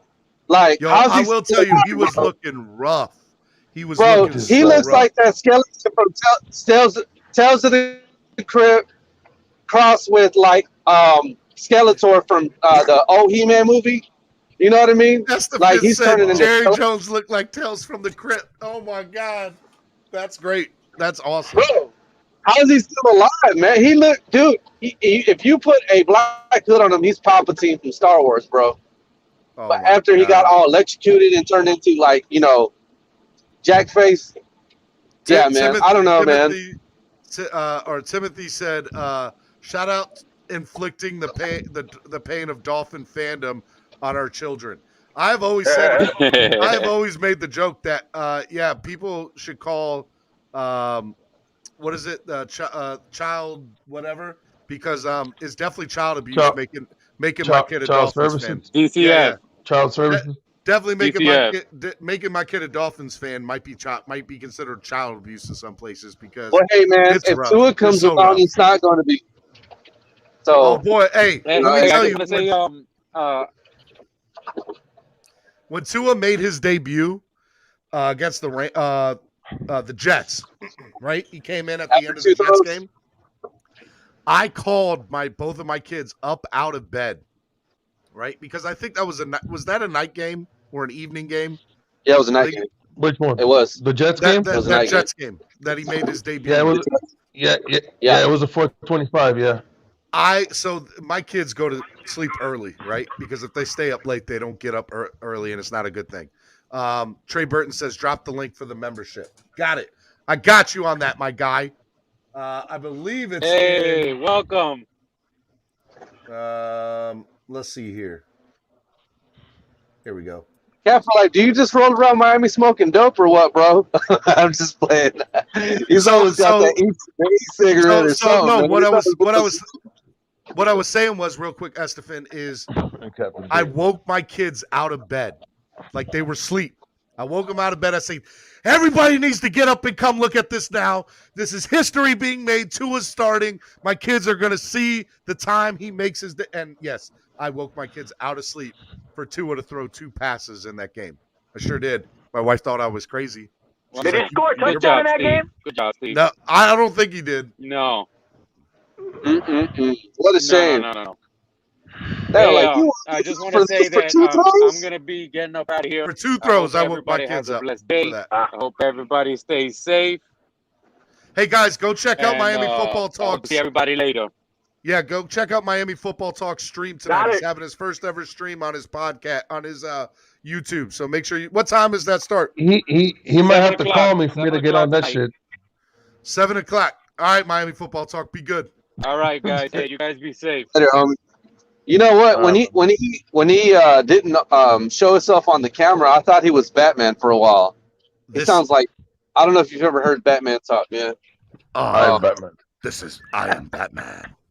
No. My favorite is Batman, the Dolphin fan that's on Larry's show. My favorite is Bane. Oh, Batman. Okay, I'm sorry. I try to do voices, and I'm not. And some I'm good at it, some I'm not. I think it sounds like my impersonation of Jerry Jones is spot on. Bang! This is Bang! Or he goes, "Oh, Batman." Yeah, that's my Bane impersonation. Hey, bro. When we were talking about Joy Taylor earlier, I was thinking about Chris Farley on that scene on Tommy Boy, because like it doesn't hurt so much here or here, but right here. Nope, there's nothing. No. What happened to the side of your face, Richard? Yeah, great movie. The scene where he's talking about Naughty and he's squeezing. What is it? Remember, this is he's doing the demonstration. He's doing a demonstration trying to sell brakes, and he's almost like a hate-love scene. And that's the way I feel about Joy Taylor. Like, I hate her, but I love her because she's hot.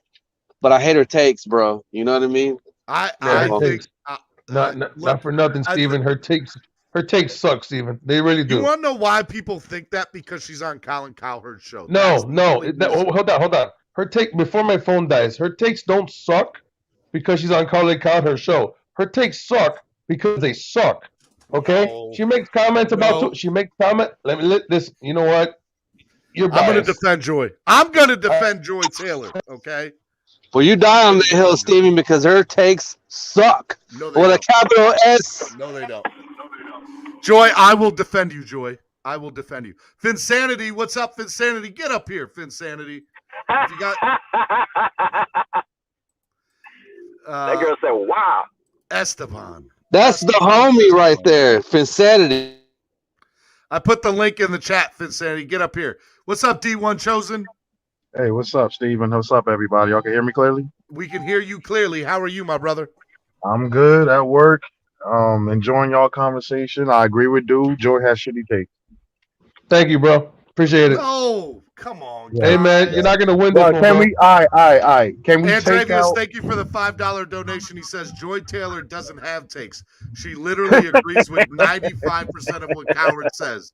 Might be written into her contract to not disagree. That's why they're all shit. That's my point.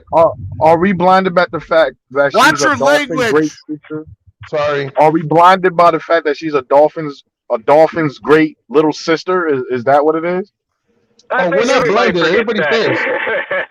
thinks. Is that what it is?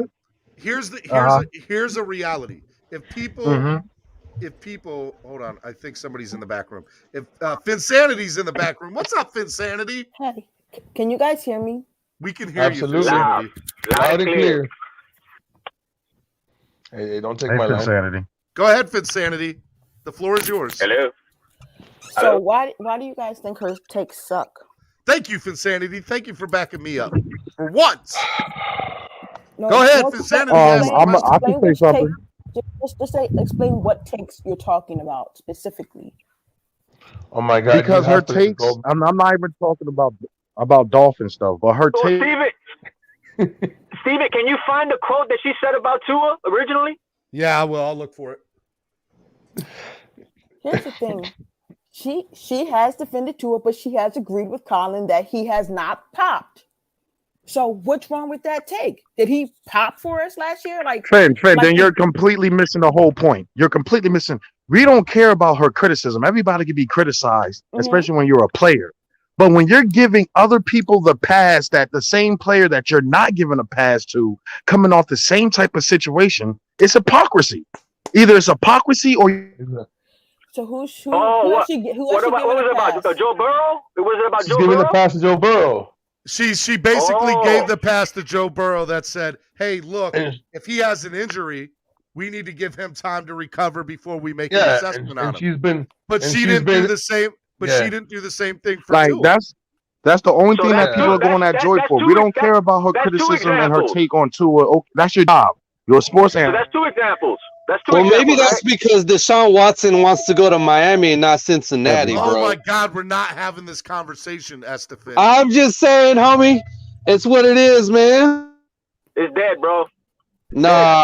Get over it. If that stuff gets cleared, that is not dead yet, man. That's all I'm saying.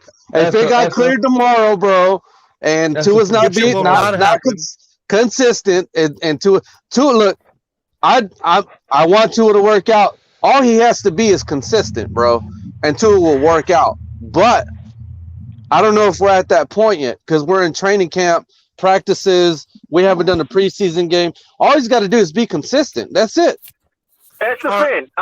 Stevie D, our first game Saturday? That's our first preseason game is Saturday? At 1 o'clock. Yes. Live on the NFL Network. And That's the Finn. You're telling me between now and Saturday, what do you think's gonna happen between now and Saturday? As far as what, Cap? Like Tua's play?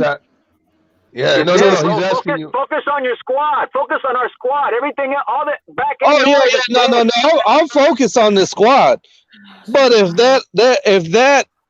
that happens with Watson, bro, I'm just saying, between now man. and Saturday, Estefan, please stop with the Watson talk, my guy. It's Well, never. we still on Watson talk right now? Yes. I don't know We're why. still on Watson talk? Hey, Steven. Why are we still on That's Watson talk? That's wild because y'all are saying that would never happen when I'm just saying, man, it's definitely a possibility. Hey, Steven. Yes. My phone's gonna die, man, and I got little one here. Look, she's trying to say hi to Finsanity, but she's sleeping. All right, anyway, listen, man. I go in tomorrow at 9 o'clock in the morning. for your So, surgery. Hey, yeah, you're I'm in not. my thoughts and prayers, brother. I love you. Yeah, I'm just letting you guys know. You know what I'm saying? I probably won't be on for a couple of days, but I'll be watching you guys. Hey, man, I'll see you next week, Big John, and my thoughts Yeah, and yeah, prayers with you. yeah. No, Hey, you got my number in the chat? nah, man, take my number Get my before number in the chat. Listen. I'm gonna say it out loud so you can replay it later. Just call 786-868-4831. If Got it. anybody Got wants it, y'all can call me. It's all cool. Yo, my Guys, phone's gonna die, man. I love you All right, guys. man. Love you too, brother. Be good. You same, All bro. right, guys. Enjoy later. Can we go Hey, back to the Joy Taylor thing? Yeah, back to the Joy Teller thing, Fitzsanity. Go ahead. Defend her. I'm breaking So y'all hold up. Sorry, my cat keeps trying to walk on my keyboard. So you guys are upset. Yeah, little Tua is trying to walk on the keyboard and take the stage. Tua Tiger? Tiger Tua. Tiger Tua. I'm sorry. Yes. I'll get it right. Tua. Okay, so you guys are upset that she said to give Joe Burrow time. She said that because Joe Burrow actually popped in the NFL when he was playing. I get what you guys are saying because I guess we saw Tua pop in college, and then he came on here. He looked somewhat, competent, but their problem was that they didn't. Colin enjoys things they didn't see any OMG wow moments like I guess Herbert and Burrow and all that, and he's always going to be compared to those guys. They're saying give Burrow some time to get back because he actually showed some promise and some pop already in the NFL. So they're giving him the benefit of the doubt because he's shown that he's been able to do it already. So Tua didn't show that things in a few games. Huh? Tua didn't show that. Consistently, no. But yes, we can point out moments. Yes. Hold on. Whoa. Burrow did it consistently. Huh? Burrow did it consistently. Okay. Do you want to compare the teams? Well, we all know they have better offensive. Burrow had better offensive weapons around him. Do you want to compare the teams as a whole? Okay, compare it. A lot of us don't feel like those wins were necessarily on Tua. Granted. So that's what I'm saying. But what wins did Burrow have? At different points, huh? What impressive win did Burrow have? Burrow made plays. I saw the guy, extending plays, getting outside the pocket, running, things that we did not see. You just to me, and I said this, Finn, that's because Burrow wasn't coming off of an injury. Can I finish? I said Tua was injured, and I said you did not see Tua go out there and just ball like a lot of quarterbacks just do, which is true. Which is true. Russell Wilson does. But I said that's due to his injury. They're not looking at those things. All they're saying is, what are you doing? What is your production? Are we seeing you, fit in the NFL? Now, 9 times out of 10, I'm pretty sure Colin Cowherd did not take most of his day to watch Tua. And I'm pretty sure Joy probably looked at it here, looked at it there. She's a Steelers fan. They were a lot more exciting in the beginning of the year. She's a Dolphins fan. She's a Steelers fan too. She's a Dolphins fan. She's a Steelers fan too. When she said she was a Steelers fan, I didn't know that. This is how I know I watch it. They were born in Pittsburgh. Exactly. They were both born in Pittsburgh. She's a Dolphins fan over the Steelers. She's an open Dolphin and Steelers fan. She supports both teams, watches both teams to a T. She's a Dolphins fan because her brother played for the Dolphins. She's a Steelers fan by birth. But when she was down here on the radio, she repped more the Steelers. Once she was off of 560, she started claiming the Steelers more and more. Exactly. I mean, that's cool and all. She's still a fan, but that doesn't take away from her giving excuses for Burrow as opposed to not giving that same respect to Tua. Well, in her mind, what we were told was that Tua was 100%. Tua was ready to go out there. They're just judging that. She doesn't have the, med report in front of her. I mean, a lot of us are using the, injury as a way to garner, and we see the improvement that he's made this year. So my thing is like this: if she's still on that heel after this year and Tua goes out and performs, then yeah, we can look at that tape and, judge her for, saying it tape. But to me, there's nothing wrong with what she said. Here we go. We're starting to get tweets from practice today. Right now, Flores is in the press conference. Travis Wingfield giving his quotes. Coach says everyone on the team made the trip player-wise. Nobody missed the trip. There are rules of engagement between the Dolphins and Bears. There'll be no fighting, no cut blocks, things of that nature. We want good work and competition, but at the same time, we want to keep everyone safe and healthy. I mean, here's to go to the conversation at hand before we really start getting into the live tweets. You have to understand, when you do a national sports show, you do not have time to watch a team on a day in, day out basis. So all she can do is go off based off her eye test of what she's seen, however much it may be, and also what local media might be portraying. What local media might be portraying, right? So she has friends in the local media, but if they have a different agenda or if they see things a different way, we all know we can watch TD, Omar, and Travis Wingfield watch the same thing, and you're going to get probably 3 different tweets, at least 2 different ones, right? And so, you're looking at that. She can only go off of that. So I take everything she says with a grain of salt, not in a bad way, just the reality of it. I'm going to take off what TD or Travis Wingfield or Omar says before I take off what she says. That's just that's real. But I will defend her till the day of the earth because I think she's awesome. And some of the takes I have heard her say, I have agreed with in the past. Not all of them, but a lot of them. But I feel as though those are generic takes that anybody would make, Steven. And if what you're saying is true, then I'd rather her stop saying that she's a Dolphin fan. Because if you're not going to watch the team that you're supposedly root for, and you wear the jersey, she has a national, and you can't she give does me a national sports show. D1, come on, bro. I understand that. I perfectly understand that. But if you are a fan, even though you're making national takes and you're a fan of a team, I expect your opinion to be more with more thought into it. I got you. Exactly. If you're just like your brother is a Dolphin legend. It's a Dolphin legend. You've been repping the Dolphins, wearing Dolphin jersey. Dolphin is go Miami. But then, from what you say, then you're not going to watch the game. Real quick. How do we know that she doesn't have time to watch these games? I'm pretty sure she looks at them, but they have 30 Hey, real quick. Tua's playing on Saturday. Tua will play in the game on Saturday. Look, man, that's all I gotta say. There's no excuses for having bad takes.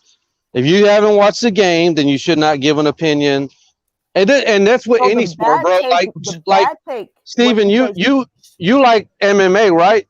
Well, Joe Rogan is not going to give an opinion on fights that he doesn't know anything about. No, you know what I mean? Joe Rogan, he watches the fights, bro. But not only does Joe Rogan watch the fights, he's a fighter. He knows it. He gets it. Right. And there's people that don't do mixed martial arts that understand it. Yeah. Robin Black, I believe, is a critic in MMA that is highly regarded, and I don't think he does any mixed martial arts, bro. I mean, there's people that I don't know, man. I respect what's his name in boxing too. What is his name? The one that's always arguing with Stephen A. Max Kellerman. Max Kellerman has opinions in a multitude of sports that he probably never played. But I do respect his opinion when it comes to boxing, bro. You know what I mean? I just don't think it's an excuse for her. Does anybody in here? Corey agreeing with does anybody here respect that this girl did not give Tua the benefit of the doubt? To me, that's what it's coming down to. That's what it seems like. Corey, no, it's the hypocrisy. It's the hypocrisy. I could see where you could say it's a hypocrisy, but I'm not gonna lie, bro. Joe Burrow did look good compared to Tua. He did look good. Nobody's saying how they look or anything or the criticism. Okay, you can criticize. I'm okay with everything. But it's hypocrisy if you're giving somebody else. Nice. It's just hypocrisy. If you're going to give one player the benefit of doubt and then you don't give another player the benefit of doubt who's coming off something of a worser situation than Burrow, it is an agenda then. It is an agenda. It just depends on how you want to apply it, though, bro. Because Insanity's sitting there saying that, you know, she's coming from the angle on what Burrow actually did on the field. what he showed. If that's where Joy's coming from, then that Joy has feet to stand on. But if I haven't heard her express her opinion on why she's talking about Tua like this. If she's coming from the opinion that you're saying, where she's just being like biased towards Burrow, yeah, then there's an issue. You know what I mean? It's not a fair criticism. You know what I mean? I think, to be honest with you, I've heard some of her takes. I think she went a little too hard in the paint sometimes, but you know, at the same time, like Tua really didn't like. Which ones? He didn't do much, bro. You know what I mean? And if you're a Dolphin fan to sit there and say like he did a lot, then you're Nobody's you know what I mean? saying I don't know that what to Tua tell you. did a lot. I don't understand how else to say this to you. No, that's what I'm saying. I perfectly I'm not saying understand that's what Burrow you're saying. did more. I'm saying that's what I'm saying. Okay. I understand Burrow did more. Burrow looked better. Burrow looked like he was more ready, NFL ready than Tua. I get that. Even though their stats are somewhat similar, he still looked like the better quarterback at the moment. But for her to give like if she is to make if Joy makes the same take, we should give Burrow time, and it's like week 6 during the season, like we're already almost halfway through, and Burrow's still looking bad, and she's still giving him the benefit of the doubt coming off an injury, then it's definitely hypocrisy, and there's an agenda. Because we're just doing this now, and he's just looking bad in training camp. Let's see how it looks when it carries over to real game, and if she still takes the keep making that tape. All right, guys, real quick, I just want to hit the reset button and kind of update everybody on some stuff. This is Miami Sports Music's #1 Miami fan morning show, Clock Blockers. We got over 90 people in the building. Hit that like button. Let's get over 100 people watching. Let's go. We can do it. Keep that same energy. Update you. Go ahead. No, you're good, Stephen. Want to update you. Travis Wingfield, who covers the team, obviously been coming with a lot of updates here over the last couple of minutes off of the press conference that Brian Flores just had with the media. So here's some highlights of what he said. #1, coach said everyone made the trip. So every single player made the trip. Nice. #2, today, Devontae Parker, Will Fuller, Albert Wilson, and Hunter Long will not be practicing. The usuals. And I also find it really good to see that Hunter Long made this trip. So I like that. That's a good thing. Let's see here. Tua Tagovailoa will play in the game on Saturday. So, guys, 1 o'clock Eastern Standard Time, NFL Network. You will get to see Tua. I'm taking off work. I'm super excited about the opportunity to see Tua play. The Dolphins staff will work over the next few days to finalize how much playing time for Saturday. Guys will play, Coach said, which will be good. Today, Jalen Phillips is also back on the practice field, which is good. And I like to see that, especially especially with the interaction. Jalen Phillips is back on the practice field. Where Pete at? Pete, I know you heard that, Pete. Let's go. Mr. Turnover Chain himself is back on the practice field. I know you heard that, Pete, what Steven said. He back. And then stop your belly aching. Just so you know what rules that you'll kind of see today, rules of engagement between the Dolphins and the Bears. No fighting, no cut blocks. I think that the second thing's pretty big. Things of that nature. We want good work and competition, but at the same time, we want to keep everyone safe and healthy. So those are pretty much the highlights. I don't think there's any other highlights that I see from this. So those are the highlights from Brian Flores. It's 10:10 a.m. Eastern Standard Time. 10:30 Eastern Standard Time is when you're going to start seeing the players on the field. And Travis says that we are going to see updates today on Twitter. So stay tuned right here, locked into the morning show this morning. I'm going to stay on with you guys for a little bit longer today. And we're gonna have a little bit of fun today. I do have to leave probably in about an hour and a half, but for now I'm good. So let's stay here. Let's see how much we can get in. I want to see how Twitter updates throughout practice this morning. And see how I was just about to ask you that, man. You feel like it's gonna be a Twitter bomb after Twitter bomb today?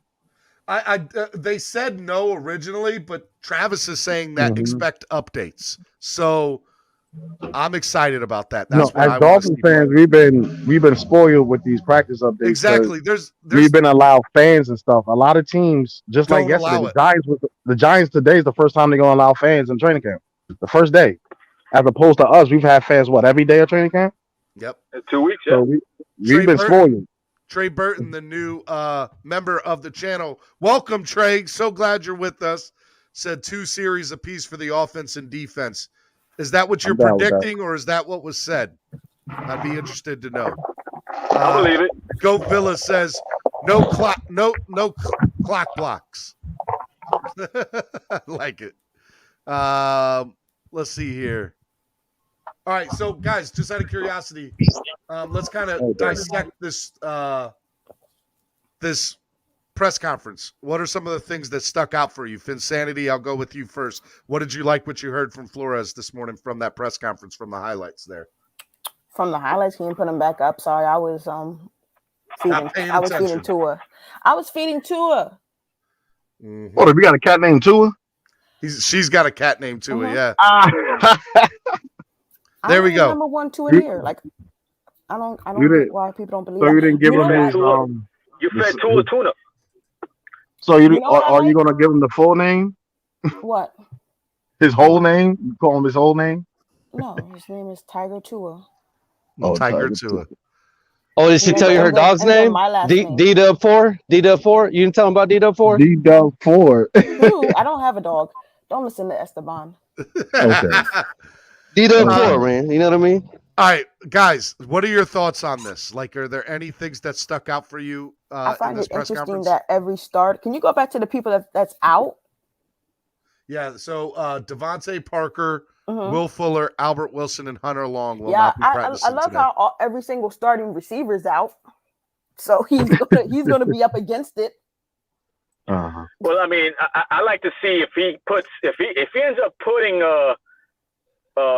Grant, Bowden, and maybe another like Hollins out there. Waddle? Yeah, just to see what they got, or Hollins also. You know what I mean? At the start, I mean, I wouldn't mind seeing that as a project. You know what I mean? It's just we're not showing our hand. It's like all the veterans are sitting out. Yeah, it's keeping those guys healthy too. Yeah, exactly. I'm not upset with Fuller and Devontae being out at all. I'm really not. Like, I know they're veterans. They're probably the most veterans in the receiving corps. Like, and they're the most injury prone. Like, they can sit out for as long as they can, as long as they're healthy for the season, for all I care. But I need Will Fuller. I need Will Fuller out there a little bit for practice, because he's not even practiced. At least Devontae has practiced some. Yeah, we're talking about practice, man. We ain't talking about the game. Hey, I need him to get that chemistry. I need him and Will Fuller to get that chemistry. We brought him here. He's getting paid $10 million. I need him to get that chemistry. And now I also found it great that we also saw that Hunter Long made the trip, which is good. Yeah, but he's not practicing today, but he still made the trip, which I think is cool. Man, as long as he's not out for the year. As long as he's not out for a year, like they saying he's not, I'm cool with it. Yeah, apparently he got hurt. Apparently he got hurt on a late hit, man. Yeah, by Nate Holley. Yeah, man, that's unacceptable, man. And with him being our only rookie tight end, I don't think we got enough tight ends on the team in the offseason. What? I'm joking, bro. I'm joking. Hey, real quick, Barry Jackson reporting this morning. Flores says Hunter Long is day-to-day, which is how he has indicated he plans to identify all injuries. Traveled to Chicago, so that's encouraging, as I just said. Mm-hmm. So that's good. That's good. That's good news. What? Do the Bears have a good practice facility? I have no idea. I have no idea what their practice facility. They got a new stadium. They got a new stadium, but do they got a nice practice? Because some of these places don't have good practice facility. Like if you're the Bengals, they don't even have one. Yeah, I have no idea. Like the Bengals practice on the field they play on Sunday.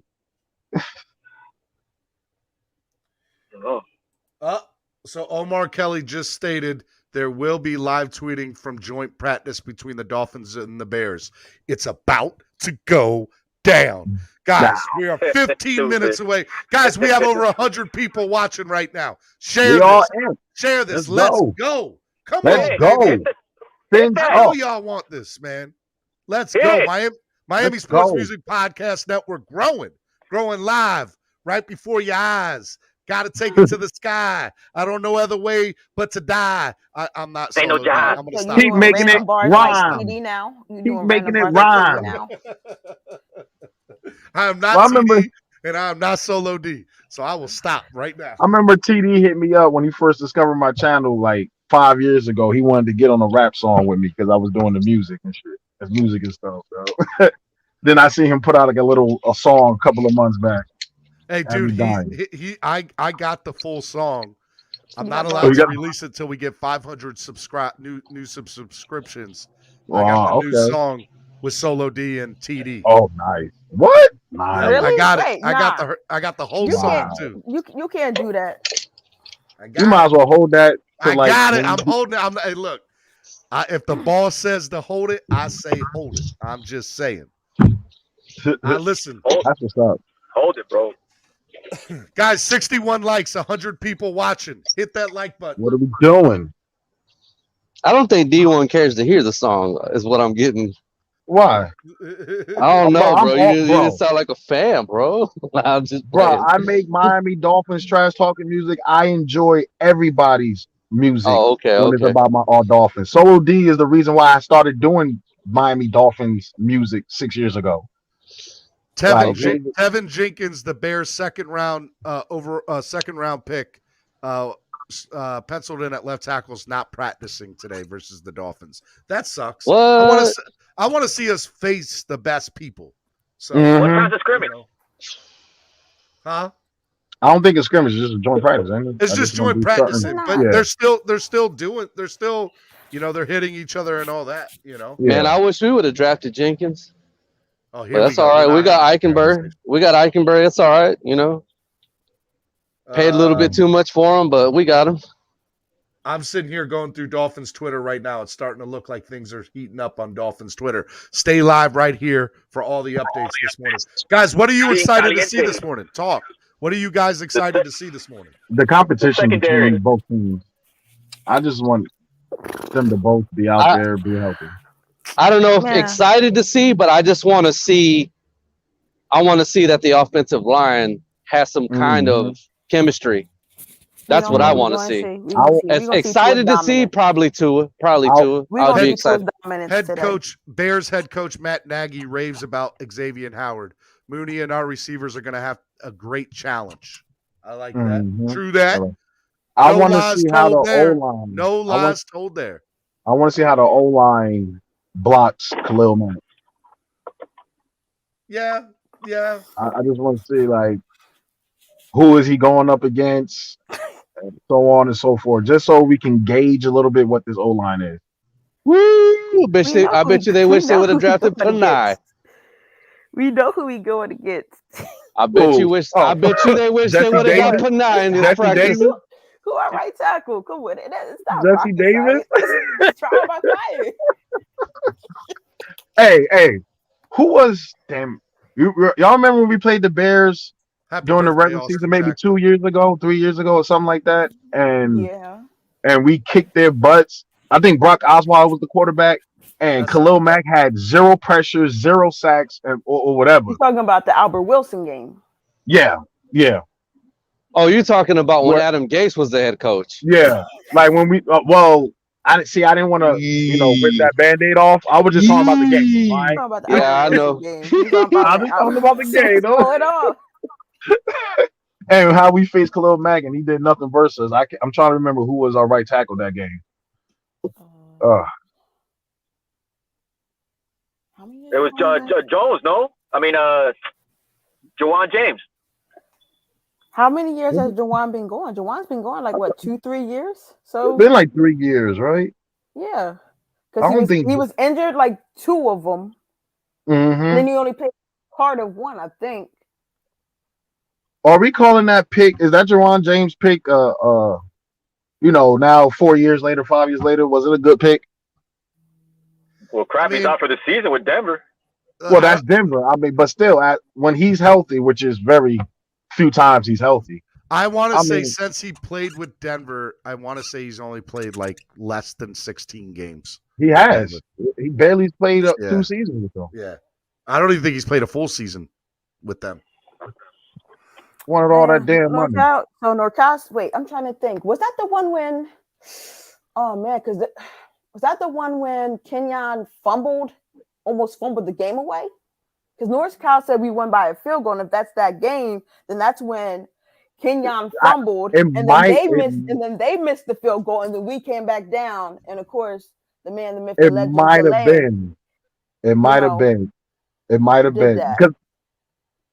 because remember, like there was like 3 games where Kenyon fumbled at the goal line. Like I think one was like the Raiders game. Omar Kelly with shout out to NorCal for that. Godfather. Alignment, assignment, technique, fundamental, and communication. That is my daily message to the players. Once you get away from that, in my experience, you don't have as good a play from Brian Flores from the press conference. Flores has been saying that for years. He stays with that. I love it. I love that philosophy. I love that philosophy. I've never understood anything, man, that was said out of this that alleged report that who was it? Lockerford was talking about that there's going to be heat. Man, that's a premature article to make when this guy has full control of this team. Man, I love the way Flores is handling the heat. He's taking control of the pressure when it comes to the hard questions. To even to criticize this man, to me, is asinine. Well, remember earlier this offseason, a couple of months ago, they were saying how Brian Flores was on the hot seat. Yeah, I don't get it. Laughed. No way. Yeah, it's because of what they did in the draft, y'all. That's where it was before the draft. It was before the draft. It was before the draft that came out.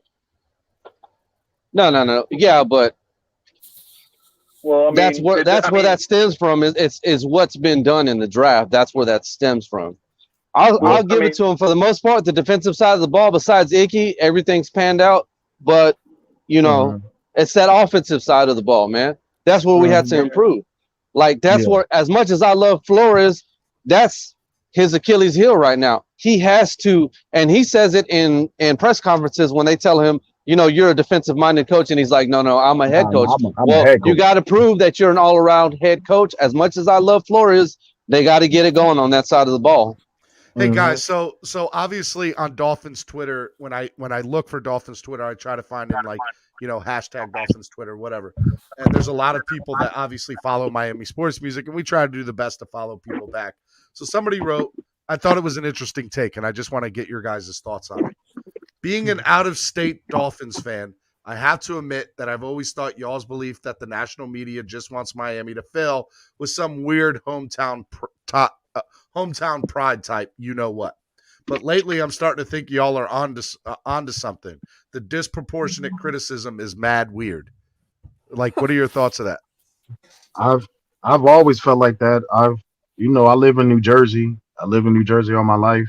Became a Dolphin fan while I lived in New Jersey. Huh? I'm from Jersey too, so shout out to Jersey. Oh, you in Jersey? I didn't say what, north or south? I'm from South Jersey. You're from South Jersey? Okay, all right. I'm in Essex County. Okay, I got you. Yeah. And I've always, there's a lot of sports around in this town, New York, New Jersey, and there's a lot of sports radio. And I used to get mad of how they always used to speak about the Dolphins. Granted, we haven't done shit, but still, they used to talk about us disrespectfully. Even the sports analysts that are Jets fans, and the Jets haven't beaten us in like 5 years, still talk to us like they're better than us or something like that. And I've always found that weird. That's why I found myself just listening to more Miami sports talk, or reading Miami sports newspapers, or listening and stuff like to that. Miami sports music podcasts, or listening to Miami, exactly, or going on YouTube and finding podcasts that they speak about Miami and stuff. Like it's not like I want to hear good stuff all the time. I don't want that, but I want you to be objective. That's it. Don't push an agenda and just say stuff that are outright lies. And that's what the media does up here when speaking about Miami. Can you elaborate on the lies, please? Elaborate on the lies.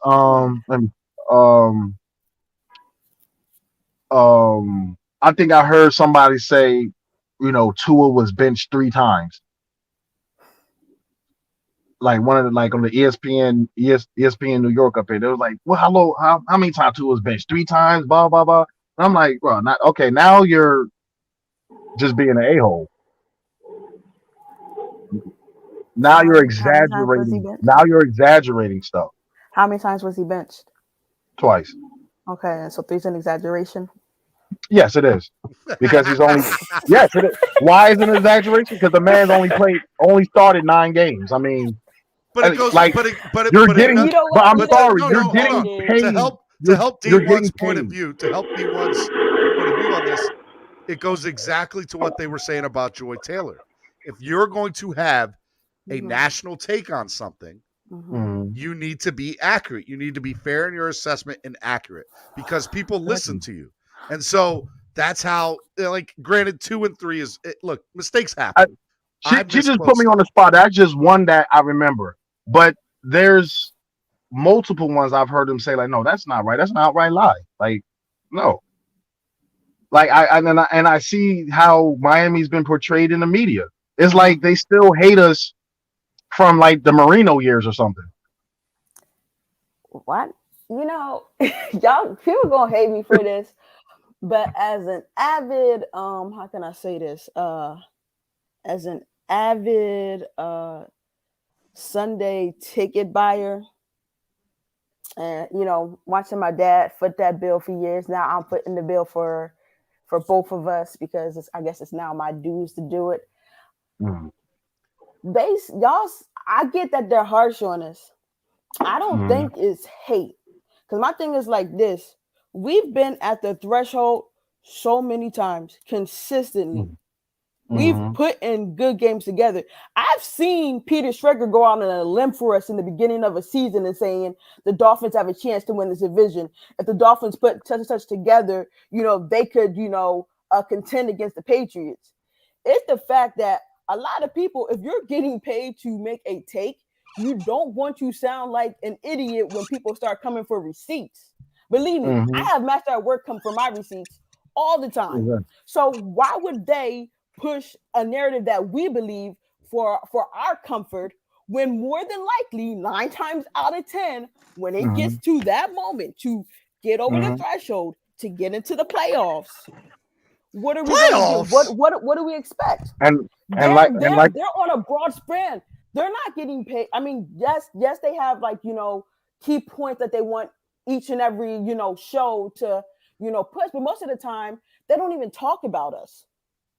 Like really, no, but when they do talk about us, it's mostly negative. Now, like you say, you bring up Peter Schrager. Why is To it me, negative, I love D1? Good Morning Football, but that's fluff football news. They make everybody feel good. Why is it negative, D1? Can I chime in on Go ahead, Cap. Let's Go be ahead. real. Let Cap chime in. Let Cap chime in real quick. We as fans, like I tell, hope is a hell of a drug. I tell T this all the time. His 17-0, 18-0, 20-0, he truly believes that. I think. Yeah, sometimes. so does Solo. Hope is a hell of a drug. But we as fans also need to start taking accountability for our team. How many years have we almost been there? There is no reason that, and I want you to think about this, other than the fact that we completely like rebuilt this whole thing. For years, we've always consistently been number 2 in the division, number 2 and not making it. And we're always like, we're going to win the division this year. Even with Tom Brady on the other side of the ball, we're looking like, oh yeah, we're gonna. No, we gotta take accountability for this team. We have to hold them accountable. And that's why they've been getting away with this stuff for so long, is because each and every year we come back to the table and they're serving us the same dish and we're not calling them out for it. That's why right now I love Flo, because of this accountability and this fundamental stuff and the takes no time thing that he's trying to implement in this team and the culture change and the culture shift that we've seen. But let's not act like over the last 20 years, it hasn't been the same stuff for us. Blindsided I understand that, with disappointment. So why are we getting mad at the media? No, because if we've been bad all these years, at least be correct on why we've been bad. Yeah, it's like since we're bad, they can say whatever they want and it will stick when it's not true. That's what I get upset about. Look, be bro, factual I on why gotta we've say been bad. something. Can I hop in real quick? Let me say something real quick here. Upset a team, and then the next week lose to a team that has no business being on the field with us. Don't act like that, my guy. I'm not acting like that. I'm just saying, if you're going to as a be North critical, Jersey and fan, you know it ain't no. And from Jersey, we don't Cap, you're cut gonna it have to smooth. wait for these two. It is what it is. We've gone out and beaten teams who we've been underdogs, like major underdogs against, and then the next week we got a layup, and we looking like we don't even belong on the field, my guy. We got to hold ourselves accountable. Stop looking at what the media is saying about us, because there's some false truths in there, and it's hard for us to swallow because we're always so close. But Vinsanity, let me say this, and then I'm gonna let Cap for Light talk too. Let me also put this out there. The reason that my morning show is even starting to be somewhat of a thing that is going to become the biggest thing in Miami Dolphins YouTube world, just so everybody knows. Yeah. Okay. Yeah. Is because the local media has not been fair, in my opinion, of the team. Here's the things. Fans call out. I don't like to cuss on my channel, but I'm going to say it. Fans like to call out the bullshit. Right? Yep. There's a reality for it. And so when you see that, wow, Steve, did you drop an F-bomb with that? I did not. But I said, could you? No, I would not. All right. But there's the reality that fans understand. And the fans understand that the Dolphins for years have been the definition of mediocrity. You look up in Webster's dictionary, the definition of mediocrity, the Miami Dolphins are right there. Yeah.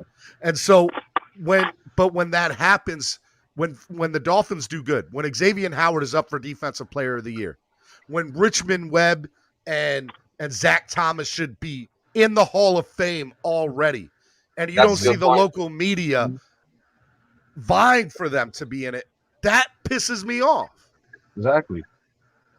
There should be no when Flo was up for Coach of the Year, even if he didn't, like, the local media should have been hammering and glamoring, styling and filing and profiling all of these things to the umpth degree, so that, okay, they're, delusional Patriots fan, right? I'm going to just use him as an example. We have other fans in this chat that look at this. So now delusional Patriots fan might go back to his team and be like, you know what? Coach Flores did do a good job. And so you never know. Like, we need that stuff to spread to the national spotlight. Flo will never win. Real quick? But here's the thing. But here's the thing. There's been other teams that have been worse than us, and they get spoken about more because their favorably. local media does a good job of it. Go ahead, Cap. I think for the most part, the media, nationally wise, they always have a race to find who is the best team. They always have pre-reserved reservations on teams. That's why they always try to get the first shot at try to be number one. That I get that. But you guys also have to put to account they're also looking for the worst team, and they're looking at any cheap shot to make it seem like their narrative is sticking. And right now, Cleveland's out of that narrative. Arizona's out of that picture. The only ones left are Detroit, and possibly if we stink it up this year, they can have ammunition. They can have ammunition to come back at us as well, because we haven't done that much. I mean, Arizona made moves at least, you know what I mean? But they've done nothing. All right, well, they're in the same boat as us. Yeah, okay. So let's put them in the same boat as us. The only ones that they're really going to go after are who? The Detroit Lions, right? Because I haven't really done crap. Who else is going to be left after the Detroit Lions to feed off of? Think about it. Bro, I've heard more positive shit about. I've heard more positive stuff about the Lions than you do the Dolphins. We're the nation's punching bag. Even though we've been better than some of these other teams over this millennium, we're still the punching bag. I felt like D1 felt like about Joy Taylor when Mina Kimes gave a take about, why are we starting to, our offensive line is horrible, yada, yada. At the time, I thought she was wrong, and I was pissed because if y'all remember when the season started, our offensive line was actually the strength of our team. Then we had an injury, and then they started to suck. So at this point, she was right, because in the end, our offensive line ended up sucking. We plateaued, we flamed out. You know what I mean? And you can argue that on a national level with somebody like that. Like, she might have been speaking as what you would call a casual, but in the end, she was right, because we fulfilled our image that we perceived for all these years. Like there was guys that did good. Robert Hunt got better towards the end of the year, and even Austin Jackson, but they just saw collectively what we were doing on our offense, and it wasn't good. So it's kind of hard to want to argue with somebody on a national level, about their take when, we're not holding up our end of the bargain. You know what I mean? I understand Exactly. D1. You remember Demetrius Underwood, D1? Demetrius Underwood? You remember Cecil Collins, Lawrence Phillips? I remember Cecil Collins, Lawrence Phillips, You don't remember? Okay, you remember the Ricky Williams fiasco?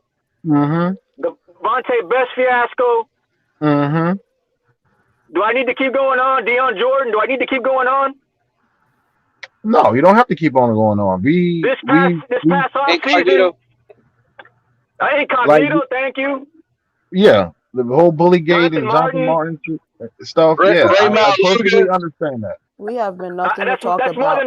That's almost more than 2 handful of incidents that we've had here that the national media feeds off of. That's our doing. But like I said, I understand our shortcomings as Dolphins. What about that? You're breaking up, Estefan. My thing is, it sounds like us Dolphin fans want someone to go out on a limb and defend our mediocrity for us. No, it's not. I'm not taking it like that. My whole thing is, if you're that's how y'all taking it, because I've already told y'all I don't mind them being criticizing us because we haven't done nothing anytime soon. But if you're going to criticize us, don't make stuff up. Be factual in your takes on why the Dolphins are sucking. Don't just have your own agenda and it's just this and that, and you just going by that. I understand winning is going to change the narrative. Winning is going to change the narrative. I completely understand that. But be factual on why the Dolphins are trash and don't make up stuff. So it's their job to make excuses for why we aren't productive. Okay. No, that's not making excuses. No, that's them doing their job and seeing why we've been bad. They don't talk about us. We are a footnote to the national media. They don't care. Okay, but when they do speak about us, it's not all the way correct. Giving the Browns the love, and they've had that team for how long? They had to go out there and show it. Yeah, we went after Mike Wallace. We didn't show it. Whoa! The Browns was getting show love before they even made the playoffs last year. They've been the media darlings for like 4 years now. No, just like the Raiders who haven't done nothing have been media darlings more so than the Dolphins. They went after their quarterback. My man, they went after a quarterback. What you mean? Plain and simple. They went after a quarterback. Both teams. Oakland went after Carr, and then Baker went after what? Cleveland went after Baker, and Oakland went after Carr. They had their quarterback situation solidified. That's when the noise died down because anytime you get a quarterback. Whoa. So we're saying Carr is a good quarterback? At that point in time, you said it too also that he probably was. Don't deny it either. What? But I've never liked Carr. I've always thought Tannehill was better than Carr, and I understand the hype behind Carr. Oakland situation, just in general, having a quarterback. Bro, they was talking about getting rid of him. What are you talking about? Just last year, because Gruden, they keep saying that Gruden don't like Carr. I'm not talking about now. No, I'm talking about back then. When he was drafted, everybody was on his tip, and you know it. I mean, do you remember who came out that year? It was E.J. Manuel, him, and Geno Smith. Don't matter, bro. Everybody was on his tip, just like Baker. When everybody was on Baker's tip too, and then what happened? The media backed off. Once you get a quarterback, the media backs off. He had a great rookie year and then had a sophomore slump. Okay, all I'm saying and looked completely horrible in his sophomore year. All I'm saying, man, is Tua right now had 9 games. The same with Noah. We both need to give them the benefit of the doubt, but they need to produce also. This year is going to be critical. You know that. Of course I do. But don't give me these takes and excuses for other players when it's still Tua's played 9 games and give the benefit of the doubt. Black eye. You asked me why we're getting the black eye. I just gave you 7 instances why we're getting black eyes. I just named you Mike Wallace and Brandon Marshall too. That's 9. When we get guys, we don't do crap either. We get the black So eye other because organizations they're will get black tired of eye. seeing the Dolphins in the hunt, then in the playoffs, and then kicked out by week We're 16, tired of that. 17. We're all tired that we're in the hunt come December and we That's fall what media is. off the face of this earth No one, in D1, if December. you were a betting man, right, and your job depended on it, right, would Mhm. you go out on a limb for a team that has not shown that they've been able to do it? Hey, But You're the gonna thing, I'm not asking D1, for them to go out on a D1, limb. I'm talking it's about them to not D1. report their job factually. to make excuses Hey, for do our you remember mediocrity. D1? Do So you you remember doing your D1 job when they were saying? is like an excuse?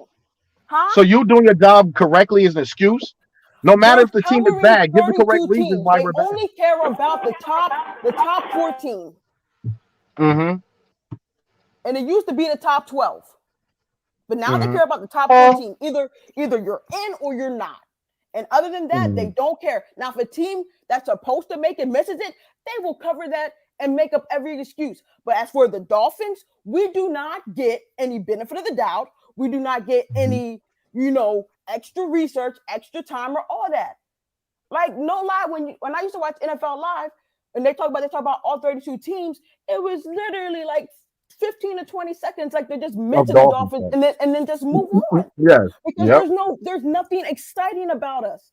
Now that we have Tua, Mhm. there is some excitement. Now that we have one of the top defenses, there is some excitement. But guess what? No one is going to go out on a limb and put all their chips in the middle of the table for the Dolphins until they do what? Until they go out there and prove it.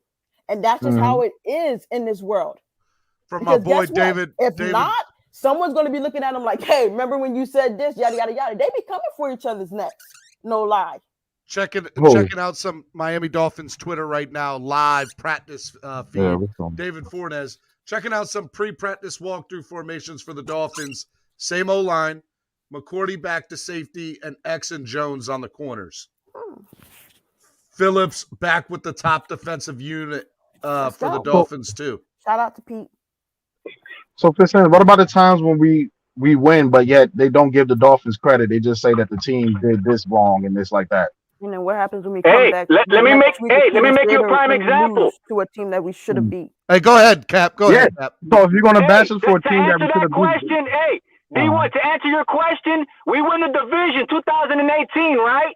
The next 16. year, they're talking, 16. Harbaugh over Sperano. 16. You don't remember that crap? Talking about 2008 or 2016? talking about 2008. That was When we won the in division 2011. with Sperano. In 2008 we won the division with Sperano. The next year they start talking about Harbaugh getting replaced. They found out Stephen Ross was talking to Harbaugh, and then Sperano found out they had to pay off Sperano another year on his contract to make him happy because Sperano was about to quit. You don't remember that? I remember that, but it wasn't the year after that. It was like 2 years after that. Cat, But that was yeah, 2011, bro. I remember that. the whole situation with Sperano and him wanting John Harbaugh. Regardless, we won the division, and what happened? Omar Kelly reporting Michael Dieter is on week 3 as the starting center. If he makes it out of here with the job, he's well on his way. Jesus Lord. Jesus Lord have mercy. What do you guys think about Dieter having the starting position at center? I need to see it. I'm not down on it. I'm not me high too. on it. I just want to see it. Yep. You'll see it when you believe it, right? Yeah. Everybody I'm right not now. down We on see it. what I'm we not going to believe in. bash it. I'm not going to be mad at it or anything. I'm not going to hype it. I just want to see it. That's it. Right. This is pretty cool. This is a picture from Travis Wingfield. Got the Dolphins players on this field. And then if you look over to the far right, there's another field, and you see all the Chicago Bears players. Guys, if you like the content right now, go ahead. Yeah, go ahead right now and hit that like button. Hit that like button. Let's go. Hey, this is a playoff contender, man. This is a good test for the Dolphins.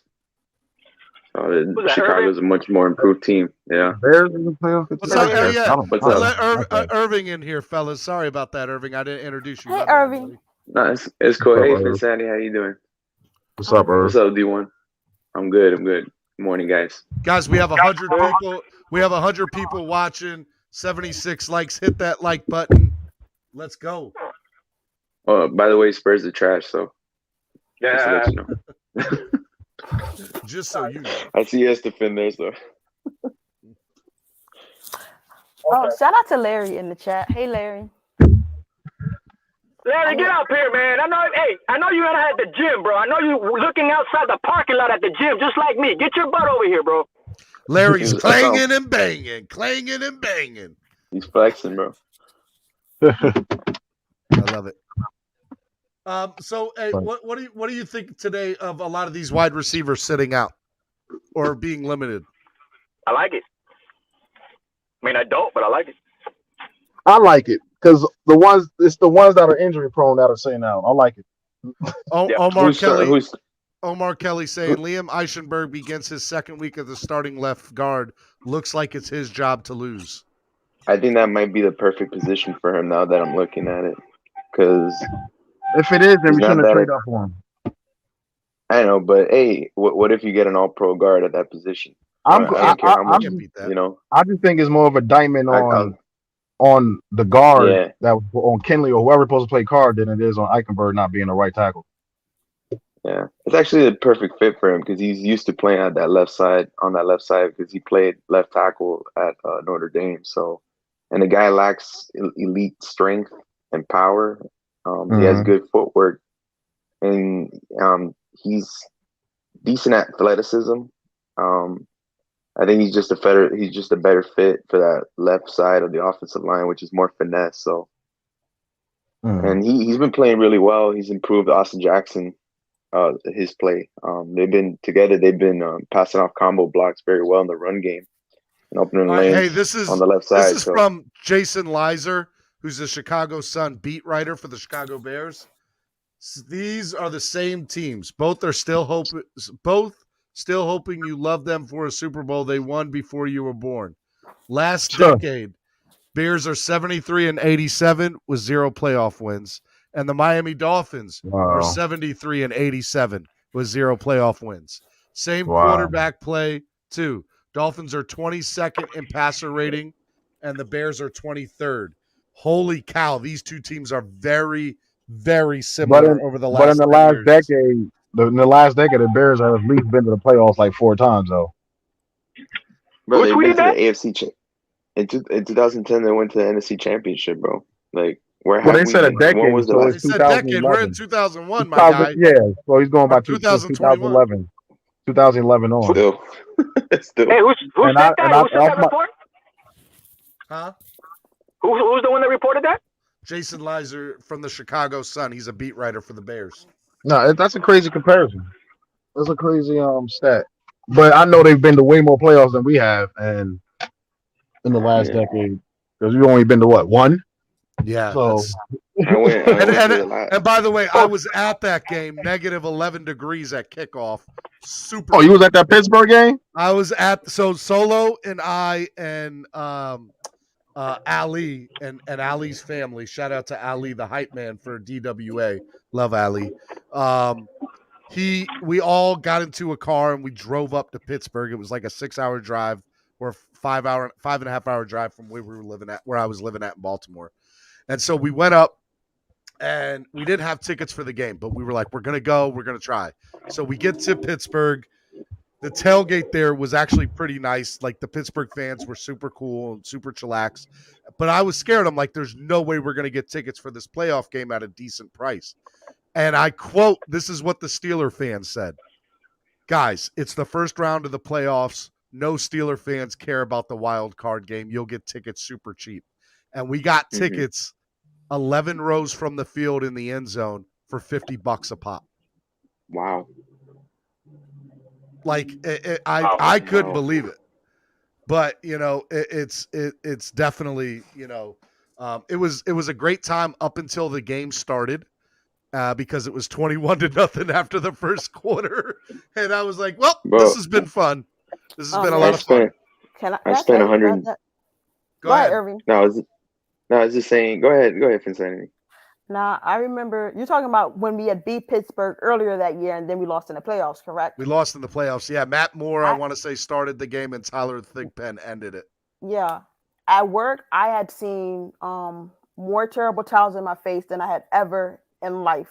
And that is a true fact. Like they were just coming around, waving them in my face, trolling me. I almost lost my sanity that day. Did you see them at the Hall of Fame game? They were everywhere. We have some rivalry with the Steelers since the 70s, so. But see, that I don't speaks like to that that. thing. Like, they don't care about a wild card game. Can you imagine if we get to a wild card game and it's at home? Guys, we're packing that joint Boy, out. we lit. This We is lit. David Fornes. This is a just a little pass from Tua, but hey, it's something, right? I got coverage here. It's a nice little pass Beautiful. there for Tua. Look at We're the just placement. thirsty It's for anything. beautiful. It's just beautiful. It's always beautiful. That man is beautiful. The left arm of God. I ain't going that far. That's the people's quarterback, bro. That's the people's quarterback. There we go. You can do that way. Let's go. Let's go. Like, people's left arm, baby. Joe can do no wrong to me. Yeah, I'll see it when I believe it. I got to see it. As Nagy mentioned, the offensive line is wearing protective headgear on their helmets today. They're saying Wentz and Nelson might play week 1, so we might see Wentz. That'll be fun. you said Wentz? Yeah. They said Wentz and Nelson are probably good. Like they're on the. They might play. Optimistic side of it. Really? I want to play. I hope he's playing. I want to face Wentz when we play, though. I want him. We haven't had wanna too play much him. trouble with him. Dolphins now have 2 mechanicisms to stash injured players for not that long without taking up a playoff spot. Details. Go check out Barry Jackson's stuff. I actually like Barry Jackson. Some of his stuff he's good. I like him too. Yeah, Barry Jackson's good. He's objective, unlike certain people. He's pretty much a legend down here too. Well, I mean, I'm searching for content, guys. Keep it up. I've been reading Miami sports news articles since like 2007 because I got tired of the stuff that was up here in Jersey that they used to say. So we'll go to 305sports.net for the best coverage. Shameless I've plug. read that. I read as much as I can from all the Dolphins people and other, sources. Like I said, I don't want to hear everything good. You have to take the good with the bad. Here we go, guys. This is from Omar Kelly. Nice little 30-second clip here. I'll play it a couple times for you. That's the key to our season, man. Facts. I mean, look, the offensive line is going to be where we're successful or not successful, right? Mm-hmm. Like we have the quarterback, we have the wide receivers. The running back is a running back by committee. That's arguable, right? That's questionable. But the offensive line, if they're not successful, it does not matter how good everybody else is. Exactly. And so looking at this right now, it looks like there's a lot of people there, but the question is, are they the right people? And so that's kind of, the question that's out on the table. What does this team have to do to get a solid offensive line? And is that personnel already there right now? What do you guys think? I don't know. I don't know. Everybody is so young. Yeah. The youth is getting to the point where the youth is scaring me. Yeah. Like, who's our veteran? Who's our veteran besides Jesse Davis? Like, I mean, you need some type of veteran presence and good one, not somebody that's just a swing man like Jesse Davis. I just hope the best 5. I don't know. I hope the best 5 show out so we know that these are the 5 so they can start gelling as a group, as a starting group. Yeah, man. And there were there's 3 offensive linemen on this. Well, actually, there was 3 offensive linemen that were rookies last year, and we got a rookie this year. So you're banking on, 3 guys to take that second-year jump, and plus you're hoping that Eichenberg can limit his rookie mistakes in that learning curve, man. So it's gonna be a challenge, man. Especially we got that hole at right tackle. Hey, somebody posted this as a meme from this morning. I thought Dolphins Twitter is pretty quick. I like it. Meanwhile, in Chicago, that's pretty good. That's from Nashmax73. I gotta like that. Yo, that's classic. pretty good. Oh, Belichick at his best. That's pretty good. I like that Nashmax73. But I was going at Patriots fans the other day. I'm always getting it with Patriots fans. They hate my guts. And it was, they always say the same thing. Well, when the last time the Dolphins won a playoff game, blah, blah, blah. So I'm like, you already know the answer to that. But the better question is, how many playoff games have the Patriots won since Flores left? This is from Travis Whitfield. Better question. This is from Travis Whitfield. Okay. haven't heard that one before. Interesting, very interesting. I like that one. Mm-hmm. Exactly. How many playoff games have the play? How many playoff wins do the Patriots have since Flores took six of their coaches? Let me know. This is from Travis Krispy Wingfield's Kreme. Twitter. I like it. Krispy Kreme. Exactly. Krispy Kreme donuts. That's what they have. I like seeing all these different, teams work out. I'm excited though when the teams start facing each other. That's what I want to see. Mm-hmm. But it looked like right now the teams are just getting prepared for the day. You see all the groups working with each other. You see the running backs and the wide receivers. You see the offensive line and the linebackers over here and defensive line and all that. Wide receivers, running backs. Who we got in the middle of the field? You see the quarterbacks. This is good stuff, man. No lie, I love it. no lie, I love it. no lie. I'm kind of interested to see what Justin Fields do against our defense. I am too. I think that's I'm interested to see what Fields to see. I gonna want be to see good, what man. the Chicago Bears have for us.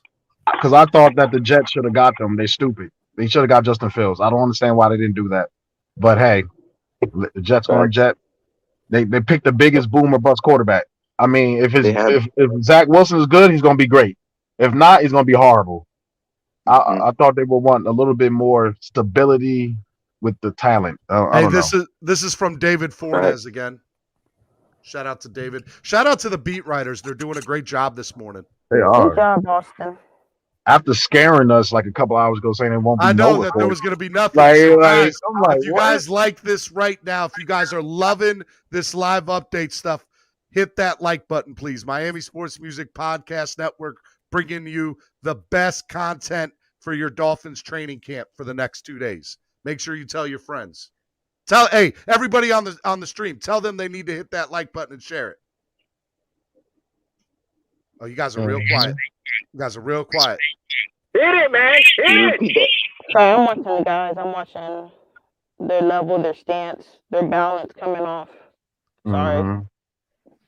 You guys didn't want to say share. I love you. Thank you, Cap. Cap was the only one that said it. Oh yeah, hit that like button, y'all. Come on. This is the Miami Dolphins official. This is the Miami Dolphins best morning show, baby. It's This is just the number one morning show for boy. Miami Dolphin fans, baby. Hit that like button. You said why they all got knee braces? Facts. Why they all got knee? I said I love it. I love it. You love it. I love it. What? Protect their knees, whatever. What they say, no chop blocking, so cut blocking.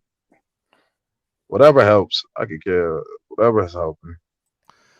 Wingfield's reporting Austin has a noticeable loud pop in this drill. Didn't I say good job, Austin? Like I can see it. Mm-hmm. He ain't our blind. Well, I really think they did. I love it. I really think they did Austin Jackson wrong. Like people really make I think they overblow his struggles last year. Like, because after he got injured, week 5, week 6, he just wasn't the same all the way. Nah, it was. There were moments that the Denver game was bad, man. Denver game was bad. The Denver game. I got a really good 7 seconds here of this man. Who? Tua. Left arm. You mean the left arm of God? People's quarterback, baby. This is from David. It must be Dolphins people because nobody else liked Tua besides Dolphins. Look how quickly he gets up the field for the next pass. We need to talk about the little things. I would love to see a little hurry up this year, especially with our speed out there. Hills. Let's go. Look at the movement. Look at the thrust. To a time. That man about to Look at the base. On his feet. Yes. And stance is always the same when he throw. I love it. Like you don't understand. I used to battle people for hours about Tannehill back in the day, and how I felt, and on how I felt like Tannehill had bad pocket presence. So I always believed you can teach that. I always thought you can teach pocket presence, and now, 9 years later, you can't. I don't think you can. You could teach better footwork, better mechanics, better foundation, but to have that feel in the You have to have pocket, the instincts. bro. Yeah. You got it. Like you can't teach it. You can't teach it. You gotta have the You just instincts gotta and the have that intangibles. it already. And even Yep. in year two of us going into this, he's already 100 times better. Has better pocket presence and Bro, feel. he had the second Than highest Taylor. evade pressure rate in the NFL last year, bro. Guys, wherever The this second is, highest. somebody asked earlier what the Bears training facility is like. This is the I Bears did. training I facility. did. Yeah. This is Oh this is my the Bears God. training facility. That's why I Oh, asked, Jesus. bro. That's why I asked, because it seems as though the teams in the in the middle of America have horrible training facilities. Like the Bengals are horrible. The Browns are horrible. The Bears. Look at this. It looks like a high school It just look It like really a does regular look like a park. high school football field. I'll It give does. you that. It probably is. You know what No, it's not. reminds It's me a of? training facility. Has anyone ever seen Brewster's Millions? Yes. I have. Remember Love they had that the movie. train? Yes. Go The through train going through center field. You guys want to see a really funny movie? Go see Brewster's funny Millions. movie. Great movie. Facts. That's My a dad classic. showed me that movie. That's what that reminds me of with that train. I'm like, It is, yo. My wife When- turned me on to that but- movie. I love it. Played the Yankees. But you know what? They put us by the train, and you know what I say? I say use it. Work on his cadences, his loudness, and to draw the other team offside. Use Kennedy's it. right. Use it. You're right. You're Use right. what they give you. Use what they give you. Facts. A train coming. All right. Yep. Work on that. You know, that thrust on. Work on that cadence too. We got this. It don't have to be claps all the time. We got this. Somebody's Twitter that says Tua knows the flow cess. You can hear the pop when Austin strikes powerful punch. Yes.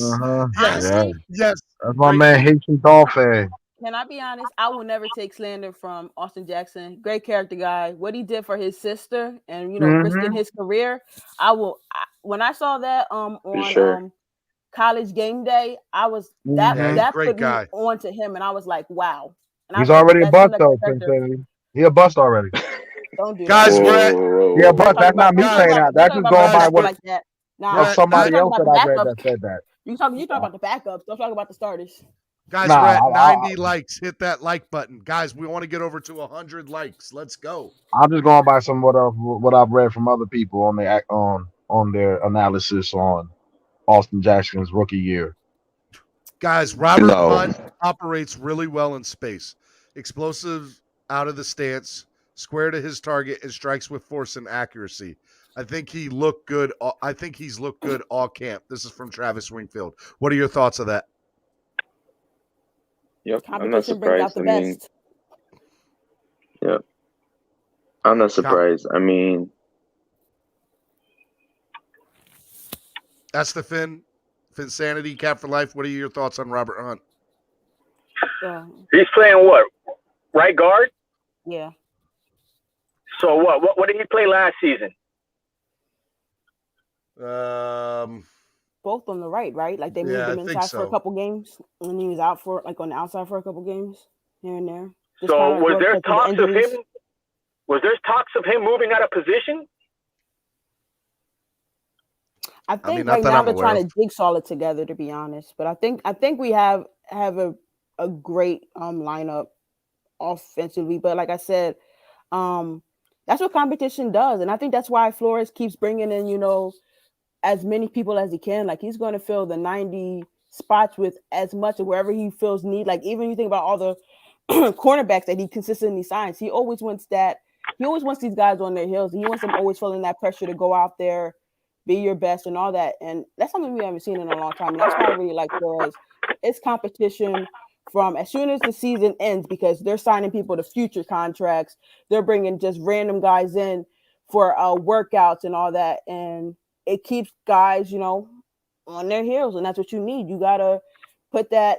If someone can't bring that energy on their own, then you know what? If Coach Flo has to, give them wake-up calls like, hey, your spot is up for grabs, then hey, I love it. I love the fact that, we have so many wideouts in the room right now, because even though we know who our starters are going to be, if someone goes out there and outshines you, that means that you're not living up to your end. You're not going out and giving out your best each and every practice, and you're just taking it for granted that you're going to be the starter and that you have a roster spot. But I mean, you know, because of some contracts, some people do know. But hey, I love competition. I love seeing it, and I love that Jackson, Eichenberg, Dieter, Hunt, and Davis are our front five right now, and I'm very comfortable with that for Tua. Guys, I'm searching to find more stuff. If you guys want to just keep on. That's all right, Steven. I'm back, bro. My ears were ringing. I see Irvin in here. I know he had to say something, but of course he won't say it to my face. So I let him slide. What was You know that, what I mean? Stephen? Just don't open up that yapper, bro. It's So, extremely yeah. it's extremely overcast and storm is coming, so we're likely headed inside. Yeah, I saw the clouds in some of the pictures. Oh crap! Anyways, more concerned about that turf in the inside than anything, but you know, we'll be all right. I think we play on turf in our outdoor facility, so we should be okay. But that's why you need them knee braces on, baby. That turf is very unforgiving. Keep them knee braces on. I'm sitting here going through seeing if anybody's got more video, because the video we got. Man, it's Steve, I got to tell you, Steven, man, I might have to start a channel with Donald Young and Ian Dolphin fan, because we're all Dolphin and Spurs fan. I don't know if I can hang around with all you peasant Miami Flaming Turd fans too much longer, man. They're starting to rub off, bro. What did the spinning windmill say? Hush, peasant, hush. You talk when the king tells you to talk. Bow down. Bow down. That's you know what? Plug your ears, Insanity. Plug your ears. I'm muting Estefan for a minute. I'm muting him. So much for that. The weather sirens going off at Bears training camp. The whole thing is now moving indoors to the Walter Payton Center. Yay. Ian believes that I think Hunt should go back to right tackle. I was saying that earlier. Yeah, Steven. I'm joking, bro. I'm joking. I know. I love you. I love your channel, homie. I'm just giving you a hard time. Man, no one cares about the Spurs, and we all know that. This is Heat Nation. We got shooters nation. Baby. Everybody jacks up a three except for Bam.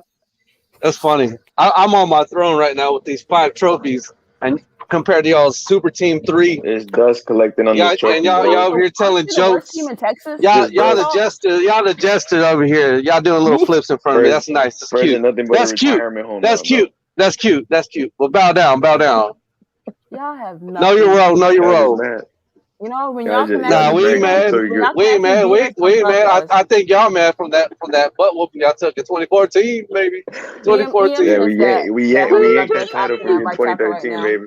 Got whipped. I believe. Got mollywop. Got dragged. Imagine dragging. Who? No, I can't do that to you for Insanity. You guys got too comfortable winning titles, then y'all got caught sleeping, bro. In 2013, man, we drug y'all, man. We drug y'all. Plug your ears, Insanity. Plug your ears. You know, y'all lucky Insanity's up here right now. I got to take it easy on him. Hey guys, real quick, I want to show you something real quick while I'm waiting for more updates. It looks like all the beat writers are trying to get inside to the facility before the rain comes there. But this is from All Things Covered. Bryant McFadden had his top 5. Stephon Gilmore 5, Tre'Davious White number 4, Jair Alexander number 3, Xavier Howard number 2, and Jalen Ramsey number 1. Do you guys agree with this top 5 cornerbacks? The top 2? Yes, I do. Does anybody up here think that Xavier's over Jalen? Nope. I know I don't. Anybody? No, I think Jalen is clearly the number 1 corner in this league. All right, guys, let's bring in 2 new people to the stream here. We got Todd. What's up, Todd? How are you? What's going on? And we also have Logan 15. What's up, Logan? Todd Labudo. Logan got the little setup there. I like that little setup, Logan. Hey, I understand why people say about Hunt going back to right tackle. But part of why he looks so good is he's playing guard right now, and that's more of a natural fit for him with his power. I think that's why he's looking so good. My only thing, Todd, that I brought up earlier is I think if you move Hunt back to right tackle, we actually have depth because then you can have Jesse Davis swing tackle. The only thing is, no, you know what I mean? Hey, Jesse Davis, our right tackle, man. Robert Hunt. No, I understand that. I understand that. But you know what I mean? It wouldn't hurt to still continue to use Robert Hunt at right tackle, give him them reps, because if something happens at that right spot, you still need a backup. And it's going to be Robert Hunt. Who else do we have? So you guys are saying he's playing out of position? No. I think he was last year. I think he Last was. year he was, yeah. Yeah, he's not right tackle. I get you, but he was a rookie, and you know what I mean? He was a rookie, so I got to give him the benefit of the doubt that maybe he could take a second-year leap at that position. He has you know, from all of our rookies, of course, man, he has the most reps at that spot. So I'm just saying, you know, he's taking professional snaps at that spot. I don't see why not just, you know, see what he can do and have Jesse Davis as insurance. Hey, I like Jesse Davis as for some reason, our coaching staff has a love affair with Jesse Davis. So they're going to give him every free opportunity. Jesse Davis plays right tackle a lot better than Robert Hunt. No, I mean, I actually called it. I asked Steven. I said I prefer to have Jesse Davis start off the season at right tackle. I will say, Estefan's been saying that for like 2 months now. Now, I will say this. Jesse Davis is better at tackle than he is at guard. Yeah, of course. Yeah. I don't think he has the strength to be a guard. Yeah, he doesn't have the strength for the inside, and that's why I say Hunt does. Hunt's power. See, but here's my concern. Last year when we had a guy go down, we had swing tackles, we had guys swinging around at guard. How exactly are you going to do that now that you have Dieter at center? All right, guys, I got some photos for you from training camp over the last couple of weeks from Kai Chisholm that he edited. That I think these are some really good photos. So you guys keep talking. I'm just going to show you these photos. I'm wondering what's going on with that offensive lineman we got from New England, though. Eleanor, whatever. He's playing at right guard. He's at right guard playing behind Robert Hunt. Well, Todd, I think, Todd, you remember when Jesse Davis took over, when Brandon Albert and Tunsil couldn't handle the left when Gase was here, and it was just a bad fit for him. I think on the right side, we've seen him everywhere else but the right side. Let's be honest. I think he's better on the left side, because on the offensive line, the right side is your power side. I think he's better on the left because he's more of a finesse. Yeah, but I think Jesse Davis did solid for us last year at tackle. He was solid. He did. So I'm just saying. I'm not saying the whole year, y'all. I'm just saying like maybe 3-4 games. Yeah, I'm not throwing hate at Jesse. When Brandon Albert got manhandled and Tunsil couldn't handle the workload when he was a rookie on that left side, Jesse Davis couldn't do it, man. But everywhere else on the field, hold up. Brent, you got the names wrong there. You're talking about Tunsil because Brandon Albert was never a rookie here. No, Tunsil, of course. I'm talking about Brandon Albert. When Brandon Albert was here, Tunsil took over for Brandon Albert when he left. But when Brandon Albert got hurt, you and I both know Tunsil couldn't hold the workload. And then Jesse Davis, when he tried to take over, God bless him, he couldn't handle it on that side. But everywhere else on that O-line, for some reason, like you said, he's a fit. Everybody likes him, and they want to keep him. So just so you know, real quick, just to give an update. Practice is still going on per se, but right now they're not letting any of the players or the media do anything because there's a huge lightning storm. So right now everybody's just in the same place. All the players, media is gathered together inside the facility, not really moving until this lightning storm goes away. So my only thing between those two seasons is Jesse Davis showed last year that he got better. That's all I'm saying. He showed that he improved, and right now I feel like he deserves to start at that spot for now because it gives us the most assurance of Tua being protected. You know what I mean? I don't hate Tua, y'all. I'm telling y'all, I'm saying this for his own good. This is for Tua's own good that Jesse Davis started at right tackle. That's all I'm saying. Well, because these guys are only going to get better with the more reps that they take. And I just don't feel confident in putting a rookie there right now. Hey, Finsanity. Give him some reps. That's all I'm saying. You call me? Finsanity. You watched Tua in college. You're a Bama fan. Yes, I am. The best thing Tua ever, when he was in college, when he was on his game, was stepping up in the pocket and getting rid of the ball. Absolutely. When you have a guy, those guards inside, manhandling people and giving him the time to step up, that's when you're going to get the best, most consistency out of Tua.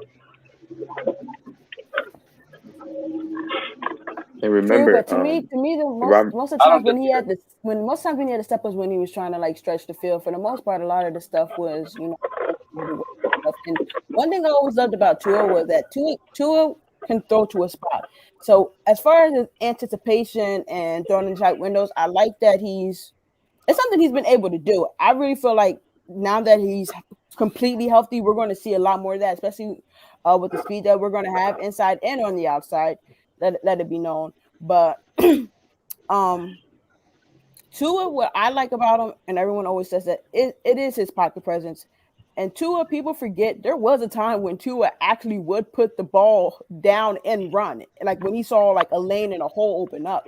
So I expect to see, especially with him working and him actually seeing him doing some of the running drills, I expect for some of that to be brought in this year too. I really hope that they allow this to open up now that he's healthier.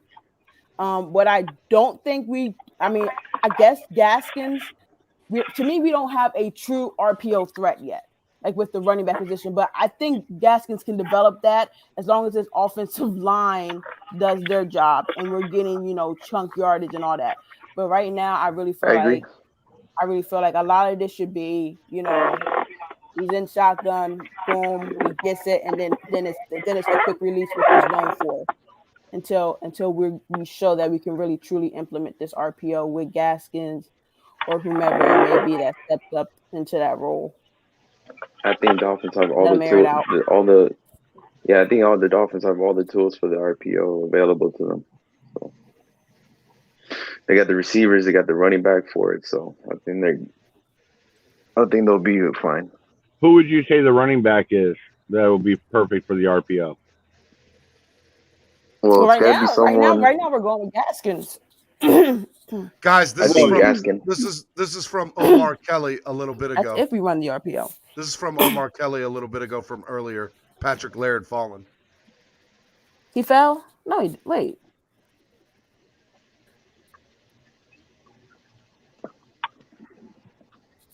Yeah.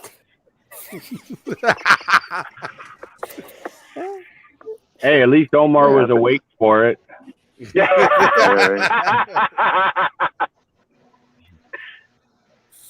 EM Baller with the $2 donation. Thank you for the donation, EM. Colin, Tua, not authentic. Tua, number one dual threat high school quarterback.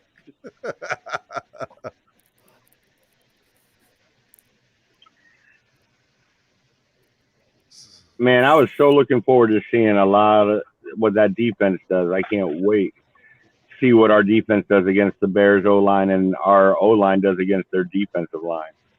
Practice halted shortly after began due to weather. Plan right now is to wait it out. We are in a rain delay theater. #Bears, #Dolphins. And you see that blue dot, that's where the Dolphins are. Hey, what do y'all think about that news that's out there about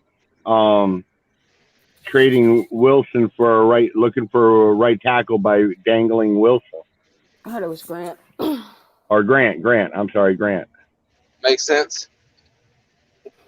Who's going to trade up? I don't think we're going to get a quality starting right tackle. When was this? Who is going to trade a right tackle for Grant? That's what I'm saying. That's nonsense. I guess we're supposed to throw in a pick too. Maybe. I don't know. But why do we always throw in a pick when we gave up all this draft capital to draft in Leon Eichenberg to be our right tackle? This is the starting offensive line for the Bears today against the Dolphins, just so everybody knows. No, that's a great point, man, Logan. I mean, at the end of the day, we're coming back. Early. Yeah, you're going to come back scratching at your head talking about we knew that this was a problem. We knew we needed to address this issue in the draft, and you only did it once throughout the whole draft. and yet we had a chance to correct it with Morgan or Moses, and we didn't even do that for $3 million. Guys, I want to give a big shout out to the watchers and the viewers real quick. Hit over 100 likes already today. Over 100 likes. Thanks everybody for that. Yeah, I like that. That's what's up. That's nice. Congrats, everybody. Hit that like button and get on your burner accounts and hit it again. Hey, sorry, guys. I thought I could be on here because I had my kid down, but she woke up. So I'm sorry. I got to bounce. Hey, Logan, I appreciate you coming on. Yeah. Thanks for the love, brother. I wish I could hang out with you. I'm sorry, man. Hey, Logan, man, we're here for you, buddy. Yeah, I'll be listening. I'll be listening. Thanks, brother. All right, I want to bring in Russell Voris. Russell, how are you, man? Welcome to the show. What's up, Russell? How's it going, guys? Russell, this might be this your first time on my show? Aloha. It is. I've been on Reasons. I've been on Larry's, TD's. I've been on just about everybody's except for yours. He's already had his tour of being yelled at by everybody on everyone's show. Well, Russell, I haven't yelled at you yet, but I appreciate the love, brother. Yelling at me for what? I'm pro. No, Don't start. No, it was just joking around, going back to the Tua days. Remember the Tua Watson? Well, you know what? You got to take proven over unproven, but I don't like the kind of person that Deshaun is if he really is guilty of all this, and I don't want him on our team. It's toxic, man. So, yeah, of course. Yep. And not only that, but I was misinformed on the severity of his injury, and I've explained this to everybody that I was not aware that he had a posterior wall. And, you know, I didn't know that. Femur, right? So you got to take that. You got to take that for what it is and understand that once I was educated on the situation, my whole point of view changed. So especially when I heard Hicks talking about he was 60% healthy last season, yeah, that looks like a really, really good 60% to it.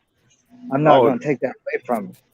Yeah, I wasn't. I don't know if I was even worried about it because he just didn't look right in this. He looked small too. You know what I mean? He didn't have any size to him last year, like he normally. I agree with that. Right now, my biggest concern about this team is right tackle, and I am not a Jesse Davis fan.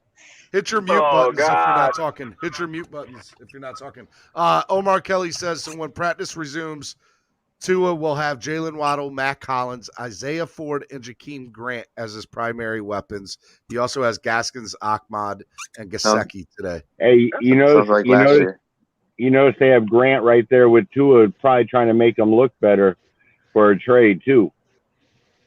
So what's your take, Russell, on right tackle, homie? I think we need to make a move. I just don't know. I'm not willing to come off a first or second round for any offensive lineman, so I think Lucas and Yang is going to be really hard to obtain. Honestly, that's the one I would want to grab. I get that. I would too. And I know he's still injured, but he is working his way back. I've seen him pulling sleds, and I would go with Mitchell Schwartz at this point because he's going to be the cheapest option for us. And he's a free agent, so we're not having to give up draft capital for him. And if what? Do you sign him right now at a little cheaper, showing a little chance on him? For a minimum. I would just so I have him in that way he can start studying the playbook. I would just so he can get familiar with his teammates and familiar with the playbook and everything else. But when it comes to who we have, I'm more intrigued by Adam Pankey at this point with who we already have over taking a look at Jesse Davis. I would also, the other part that I don't understand is they have Illuminor at second right guard. Why not give him a look at right tackle, saying that's the position he played in New England and he's familiar with it? That right tackle spot is Tua's blind spot, and it needs to be secured and handled by the start of the season because I would really hate to see this kid get hurt because they didn't address it in the draft or in free agency. And they need to stop making these little mistaken moves like this. I like Jalen Waddle. I love Jalen Waddle. And I love that we picked a weapon. But I would have been extremely happy with Sewell too.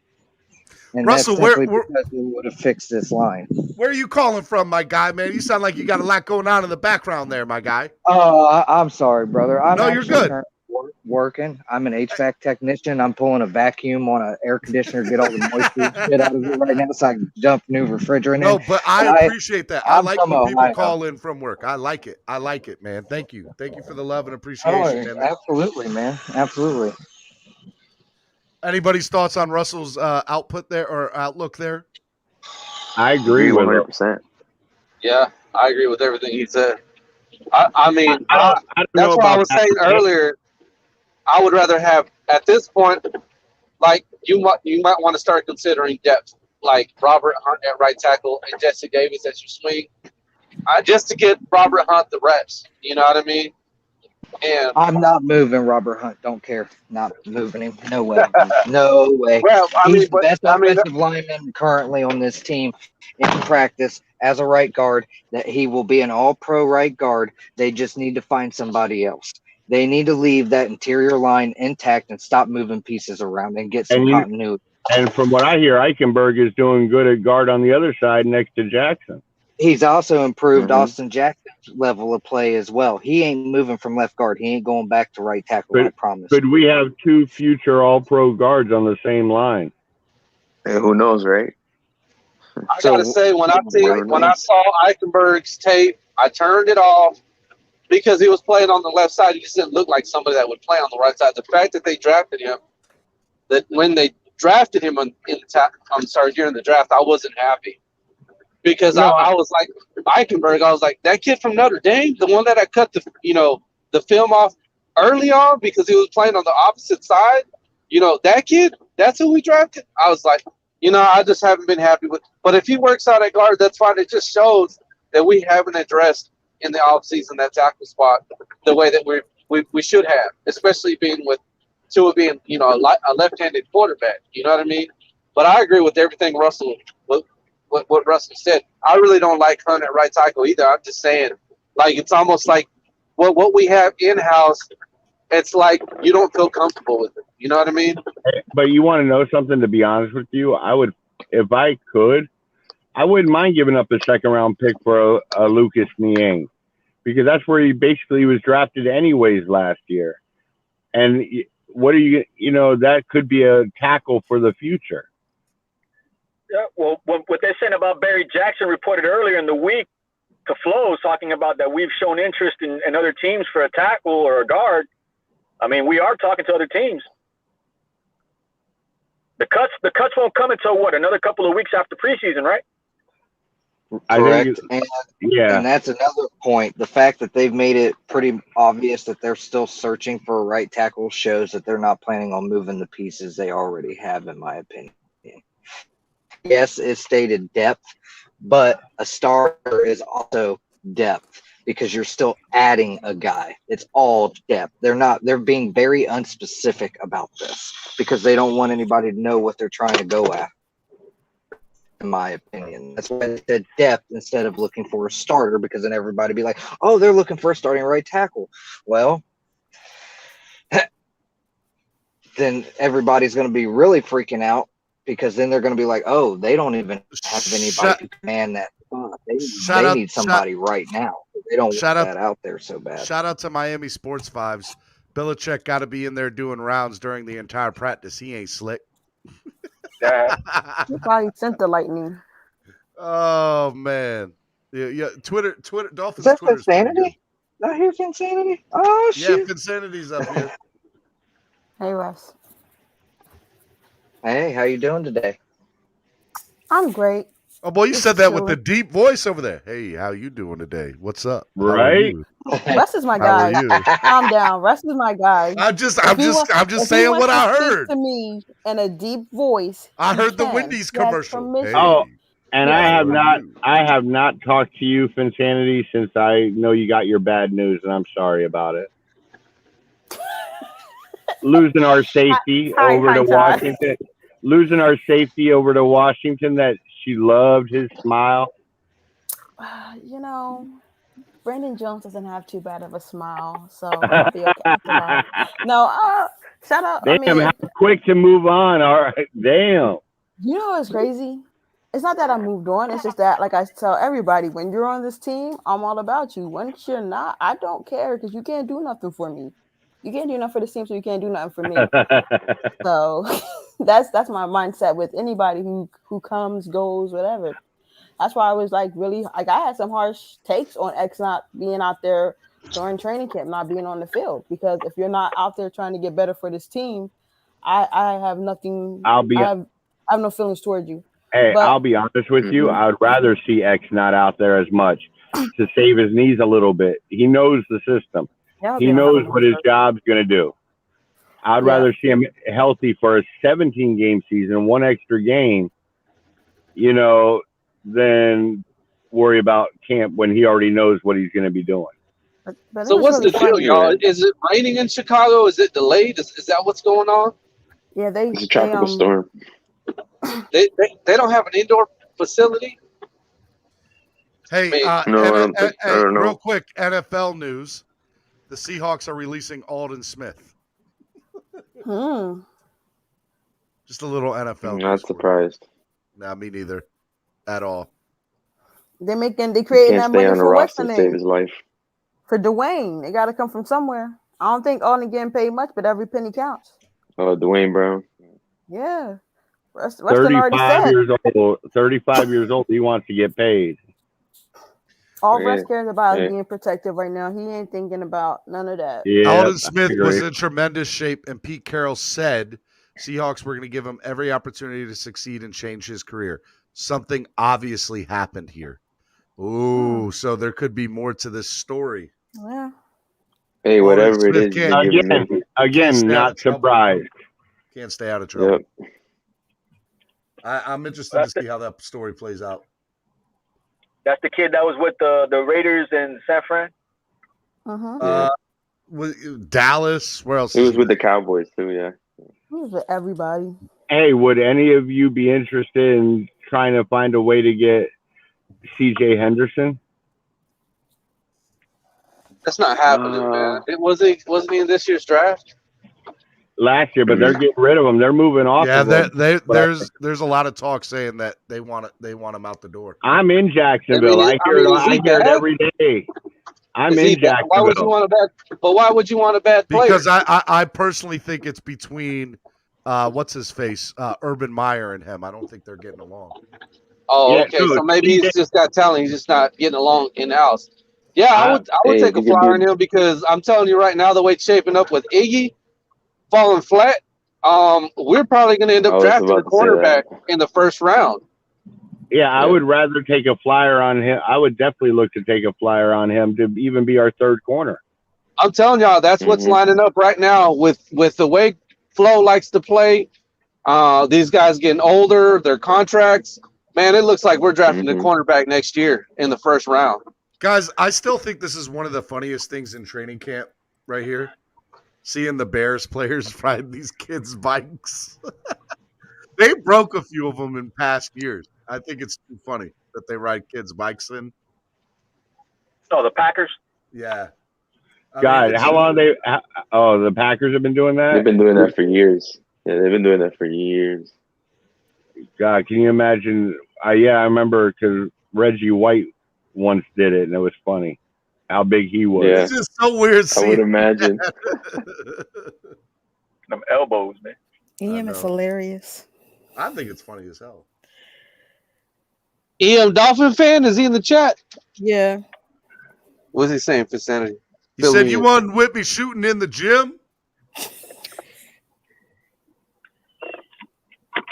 All right, guys. I'm trying to find updates on this, but it looks like the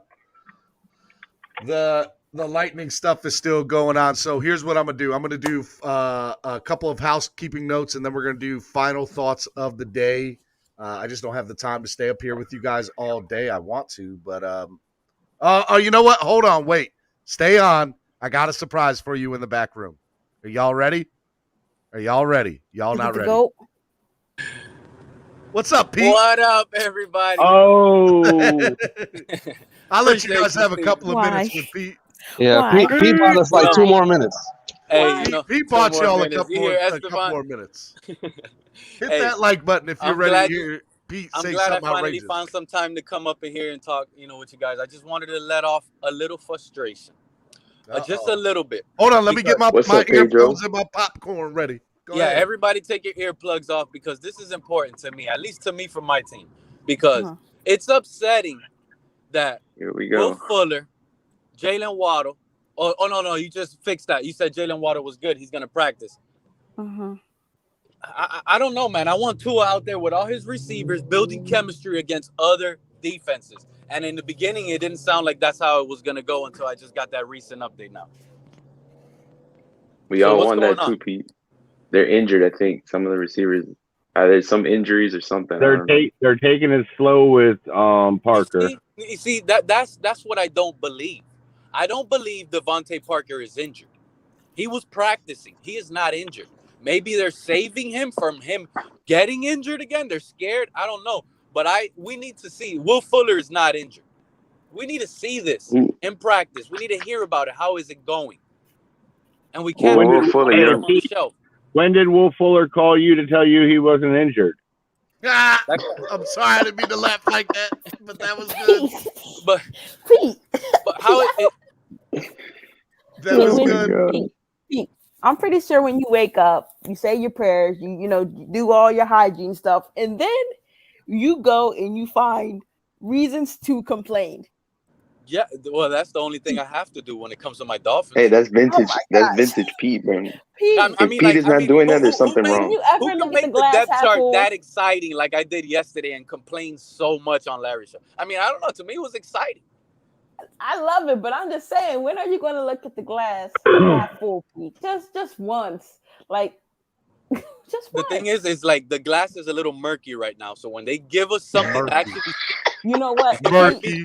On Halloween, I'm calling it. Halloween is going to be a full moon. And Pete, we're going to go out there and beat the Bills in Buffalo. I think we're in Buffalo then, yes.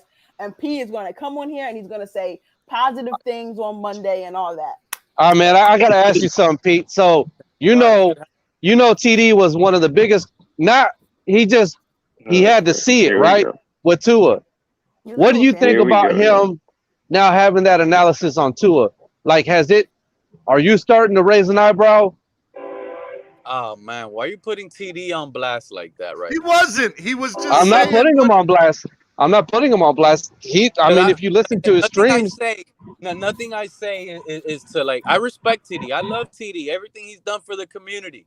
But you got to understand, even NFL scouts who get paid are wrong at times, right? I wish TD was up here to defend himself. TD, where you at? That's why I wish TD was up here too, because I love him and everything, but that's his opinion. That's him. What is he wrong I'm not going to be hyped off of practice or training camp. You got to show me. That's because he's seeing the light. What does PD say all the time? What's his? I agree with what Pete's saying. I mean, I've raised an eyebrow to some of the stuff that TD has said. It's caught my attention because out of all people, for TD to say some of the stuff he's saying about Tua right now, that makes me raise an eyebrow. But I am with Pete when he's saying, I got to see it when the bullets are flying. You know what I mean? Tua's got to do it. He's got to do it in live action, and he's got to do it consistently. Mm-hmm. Not, you know what I mean? That's all I'm looking for. That's all I'm looking for. I don't have harsh criticism towards Tua.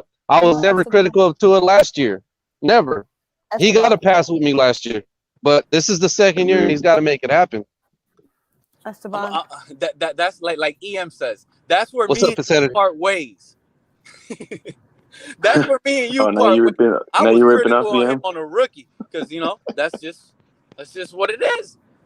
Top 5 pick, you got to come in and perform. You think they're going to give Trevor Lawrence any pass if he doesn't perform good? No, they're going to bash him and clown him too. They're already giving Joe Burrow passes. Come on now. Well, Joe Burrow at least shows signs that he can do it at a good NFL level. They're going to give passes. They're going to give passes to Trevor Lawrence. They're going to give passes to Trevor Lawrence, bro. Trevor Lawrence is not getting any passes, bro. They're splitting first-team depth chart reps with Gardner Minshew. It's highly competitive. They're not just giving. No, I'm talking about the media. I'm talking about the media. Yeah, media. Okay, yeah. I mean, like the media. We are the media. Thank you, Miami Sports Music, for allowing us right now to be a media member right now. We are. us fans have just as much credit as a Barry Jackson does. It makes no difference. Opinions, everybody's opinions. Hey, Pete. Are you going to show up to Miami Sports Talk tonight? Pete, I think we said the exact same thing, bro. I don't know. When you said we part ways, I think we pretty much said the exact same thing. No, So I was just trying to be funny a little bit, and the only difference we part ways at is that, you know, all of you guys weren't critical on Tua as a rookie as much as I was, you know. Oh, yeah. You know, as a No, rookie. definitely, yeah. Hey, but here's the thing. Tua, with how he plays, being a rookie, he may not have won us the game, but he didn't cost us the game. And he put up the same stats as Burrow, who had more talent around him. No, forget stats, right? Let's forget stats. Yeah, but Burrow looked decent though, Todd. Exactly. Clearly, Burrow's with almost. But what I'm saying is they have the same stats. Burrow and the looked same. way better. Yeah, but Todd, listen, that is true on your part. If Tua would have been turning the ball over, that guy would not have a job right now. The only reason that guy has a job is because he doesn't turn the ball over, and that's not a bad thing. No, Pete, that's not true. That's not really true. good. Esteban. He showed good things last year. He was number one against the blitz. He had the second highest evade pressure rate as a rookie. Hey. He was one of the top quarterbacks from a clean pocket. That So you're giving me, come Irvin, on, man. those are limited snaps. Those are unlimited. Tua on 30 pass attempts in this situation, he was good. You know what I'm saying? Like Burrow had the same stats, and he clearly looked like an NFL caliber quarterback. Okay, let me ask because he had better talent. Because he was healthier, had better talent around him. Bro. I agree with Pete on that Burrow take though. He looked like an NFL quarterback. Hey, let me ask you something. When Tua had his full complement of receivers, and Shane Gailey not there to hold him back, what happened in the Arizona game? You see and I've said this, Todd. I've said this plenty of times. I said it on Larry. I said, to me, in my opinion, we almost lost that game because of Tua offensively. I know we won it on the last drive. He came back. He actually performed. He did it. The comeback king. Let's do it. But at the same time, oh my! That's where we part ways right there. I know we were never scored on special. You know teams. that We scored on a fumble recovery. We were up 14-0 with this Dude, defense. Then he went in his shootout. Never allowed on a pass-heavy offense. Scripted from the beginning. Pete, the Arizona game in the Arizona. I think Christian Kirk beat us over the top. Like I think he beat Byron over the top. It was Byron Jones. Yeah. Christian Kirk has some crazy speed. Now I hope to see that with us with Waddle this year, but we ain't gonna talk about that. I have a question for Esteban, since he just wants to So does this mean you're not drafting Tua in fantasy this year? It's a yes or no question. It's not an answer. I recommend nobody draft Tua this year. I'll be honest. I'm really wanting to Yeah. I don't know, man. From some of the stuff that I hear, that's difficult. Look, why you gotta throw that in there for insanity? Are you gonna draft him? I have to say this. I am so I glad you're go out and beat you in fantasy week 12 with Tua. If no one I might just go ahead and do it so you can watch yourself lose. Pete, hey, y'all remember this. I am so thankful you're a fan and not the GM, man. If you were, we'd be the Cleveland Browns of the early 2000s, okay? Oh, come on now. Right now, we are the Cleveland Browns, Todd. No, we're not. We're not. We ain't done jack. No, you can't put you can't put Cleveland in the same sentence. Well, last year, the media was calling us the Cleveland Browns last year. And I can't. I don't think the Dolphins. I mean, even the year we went 1-15, we weren't even like the Browns. Were we? I tell you, we're not the Browns, but we. And we don't get these draft picks right. We could be. That was a all them first round picks that didn't pan out for Cleveland. 2007 was a fuzzy year for me. I think I forgot everything from that year. All I remember is 85 yards. All I remember is Greg That Camarillo. was a year Dolphins fans did a lot of drinking. Let me tell you something real quick. Funny story. So living in Baltimore here, being a Dolphins fan that year, Dolphins go in, obviously haven't won a game, and I have a lot of friends that are Ravens fans, and I'm getting just my balls busted, right? And that game, I was like, we're going to beat you guys. I'm telling you right now, it's going to happen. I was at that game. And the moment that the Dolphins won that game, I am in a room full of Ravens fans. Oh, that was against the Ravens. You would have thought I had won the Super Bowl. Oh my God. I was talking just mad smack for the rest of the week. You couldn't tell me nothing. Funny? You know what's funny is the Ravens kick our tail every year, except for that one year where we needed that one win. And when the Ravens fans say that to me, I just go, Greg Camarillo. And they shut up every time. Every time. Thank God we didn't go winless that year, man. That's why I almost cried when we won, bro. I did not want to be the team that went 0-16. I did not want to. Well, who did it the year before? The Lions went 0-16. The Detroit. I was still young. Two teams have done it now, right? Detroit and damn, Cincinnati. I feel bad for you. You weren't even drinking age that year. Oh, I feel bad. I was very young. I just remember my dad going out in a lot of fourth quarters and mowing the lawn. I think that's what I remember from that season. He would be so fed up with it that he would just go outside and mow the lawn. He didn't even do it on Saturday because he knew on Sunday he had a window. I was at that Ravens game, man, when we were in overtime and Greg Camarillo caught that pass. I think it was on a post route. Just so he was running a post pattern. Practice is in a lightning delay right now. That's why we are not getting any updates from practice. You know what that lightning I'm is? Scouring Twitter. The lightning is Waddle and Grant zooming past all those cornerbacks. There you go, Pete. Good luck. Oh man, we've had a lot. Wow, was that something positive from Pete? Yeah, I know. Thank you. I'm gonna say it. Waddle and those guys were out there running so fast that the lightning had to strike. They're like supersonic hedgehog out there running. That's what it was. It happened. Sorry, two guys. I got a new guy to attack. I'm all over Waddle right now. Jesus Christ. Sorry. Yeah, man. he is new too. Dude, he is. Waddle.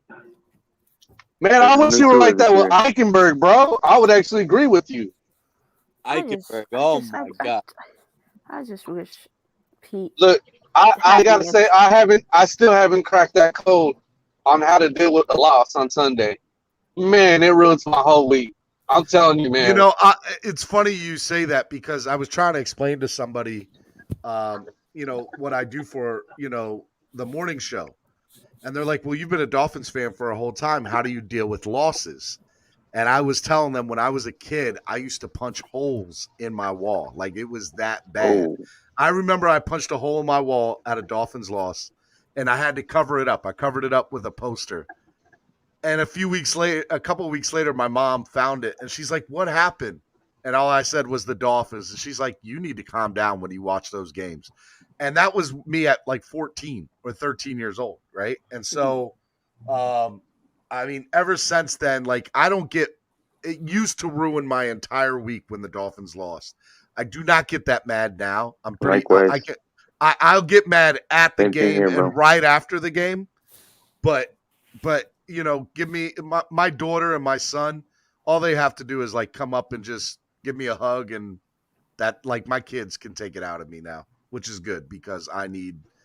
Yeah, that's your Tom. That's your Tom right there. This is when we part ways, bro. I don't know.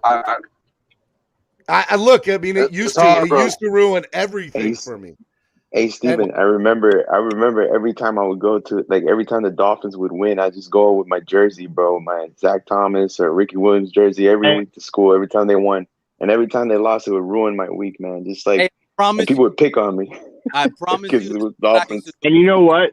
That passion right there that you had when you were mad, that's what we want to see from our players. Yep. In high school, after losses, I would be late to school because I didn't want to hear it. But if we won, I was the first one in school. I was clowning on everybody, but I used to go hard. Barry Jackson just reporting per source, hearing optimistic things on Dolphins tight end Hunter Long's knee. I expect him to be available this season. Don't expect him to be out for a long, long time. No surgery. He did travel for this week with the team, so he is in Chicago, but he's not practicing. That's not good. Man, that's a good thing. That's good news, man. I think him traveling with the team is a good thing. Oh, yeah. Well, yeah, that is true. Him traveling with the team almost shows like it's not really that severe. Like you can't, he Think about it. If it was swollen, they wouldn't let him get on a plane. They wouldn't let. it Yeah, probably is. you know. That's what it is. That's probably it's only swollen. There's no, or it's probably only bruised up. Hey, shout out to Dolphins advocate Mariano. He's a YouTuber. He does dolphin vids and stuff like that. So you make sure y'all go check him out too if y'all showing love to the community. But he's a guy that knows what he's talking about. Sometimes he tries to be unbiased. Sometimes I don't know. 4 P's equals payoff said, "Damn, Steven, your house must have looked like Swiss cheese." Yeah, my mom was not ever happy with me after Dolphins games. Like it was not good. Really? Yeah, I used to love. It probably made your mom a Dolphin fan, saying they better win this week. I don't need any more holes. That's probably true. Listen, our new war cry should be "Win for Pete" or like "Positive Pete." Like just something. Just go out and show something, Dolphins, that makes Pete come on. I like that. I don't want to hear my story. Remember the Alamo. Positive Pete. Do it for Positive Pete. I could be Positive Pete, but the thing is, I'm always gonna find. When I was in elementary, Pete. And I had to go to the counselor because they were reporting stuff back to my mom that I had like an aggression issue. What they didn't know was we were fighting because of the football teams that we were rooting for. So, and I live in Texas, so there's a lot of Cowboys fans. So we go into the restroom and we throw down. And I was always outnumbered. I had one other friend that was a Dolphin fan. That was it. But we were never together. But I would always get into fights. Always when I was a kid. So you got so no wonder where your craziness comes from. You've had a lot of concussions. I got you. No. I came out on top, baby. That's because of being a Spurs fan. No. It was the other way around, bro. Estefan was born with a Heat jersey on. I wish he was born with with a Heat jersey on. Yeah. P, you a Heat fan? He's a Spurs fan. No, I'm a Heat fan. I support all my. I was talking. All Miami. There we go. Oh man, that's what's up, Pete. And when it comes to college, I support all the Florida teams. I like UM the most, but I like Gators, FIU, everybody. But when I can't stand the Gators or Seminoles. I'm a Hurricanes fan all the way. One team. I don't want to hear my second favorite team is this. No, there's no such thing in the NFL as a second favorite team. Your first favorite team is the Dolphins. Everybody here on this channel, even that delusional Patriots fan that's in the chat, he's gonna be a Dolphins fan. He's gonna be a delusional Patriots fan. He will. That's funny. I like that name. I like it. Well, you know what's funny? I find it very interesting. He's coming in here like a passer. I think delusional Patriots fan. Hey, I got to give your channel a laugh right now. I want this, Pete. I want you to name in order what you think the best quarterbacks in the AFC East is going to be this year. Right now, this year, in order. Yep. I'm gonna go backwards for you, Todd. Number 4, Tua Tagovailoa. What? Get off my stuff. Hold on. Listen to this. Go ahead. Are you kidding me? Number 1 is Josh Allen. Number 4 is Tua. You guys go ahead and put 2 and 3 how you want it. Oh my God. Who's number 2? No, I need to know. I need to know the rest of that list. Look, it doesn't matter. Like number 2 and 3 is going to be Zach Wilson or Mac Jones or Cam Newton. One of those 3. I'm sorry, but your football show IQ just went down about a lot. Pete, you can't sit here and put Tua above players who are after seeing Tua play. Let's get something straight. Here we go. Josh Allen 1. Keeps it real, Josh Allen 1. That's funny. 2 is 2, right? Number 3 is personally, I think it's Zach Wilson already over Cam. But let's just say for the sake of argument, Cam Newton, and then Zach Wilson, and then Mac Jones, because we don't know who's going to start, Mac or Cam. But there is no way in God's green earth, I don't know, bro. You can't say that, man. That Tua is not the number 2 quarterback in the AFC. Well, Zach Wilson reports haven't been very good, but the dude has an offensive line, bro. He's still a rookie, man. Justin Herbert was a rookie, bro. Yeah, but he was the second best in that division, and he has a very good opportunity to be the first. Before I don't know, man. I don't know about that. Like you heard Chris Sims. You heard Chris Sims. The only reason he put Tua ahead of like most of the rookies is because the rookies haven't shown anything. But I have. Hey, hold on. What did New England's quarterback show last year? What did Cam Newton show? Not a damn thing except Actually, for week one. He showed me something. He showed me how to turn over the ball in many different ways. That's true too. Cam Newton started off. Oh my god. I mean, I don't know if you guys remember that Seahawks game and everything, but how come people don't use the excuse for Cam that he had no receivers and running backs? Hold up, but he's a veteran. But you're not going to hold that. You're not going to give Tua, a rookie, that excuse. You're going to give it to a veteran. But Tua was down to. You missed too many shows. The thing is, I gave Tua the rookie excuse. I just don't let him get the injury excuse. That's the only one. No. That's it. No, Pete. That's not true. You always. I have never heard you say that. They got to do the learning curve, but at the end of the day, and yet Tua still had a better year than. If you're a top 25 pick, you need to be able to come in, know what you're doing, and hold that fort down. Whatever. And hold up. But he still had a better year than Cam Newton last year. And Cam Newton was a top pick. Cam Newton's a veteran. But all right, let's take final thoughts of the day because I can't do this no more. I'm sorry for steering your show that way. I just wanted to give people a laugh. I apologize. See what you started, Todd. Todd, we're going to start with you for final thoughts of the day. But before I do, I want to remind everybody, please hit that like button if you haven't hit that like button and subscribe to the channel. And you know what? What I'd love to do while these final thoughts and everybody's giving their final thoughts, I'd love to see 3 new members to the channel.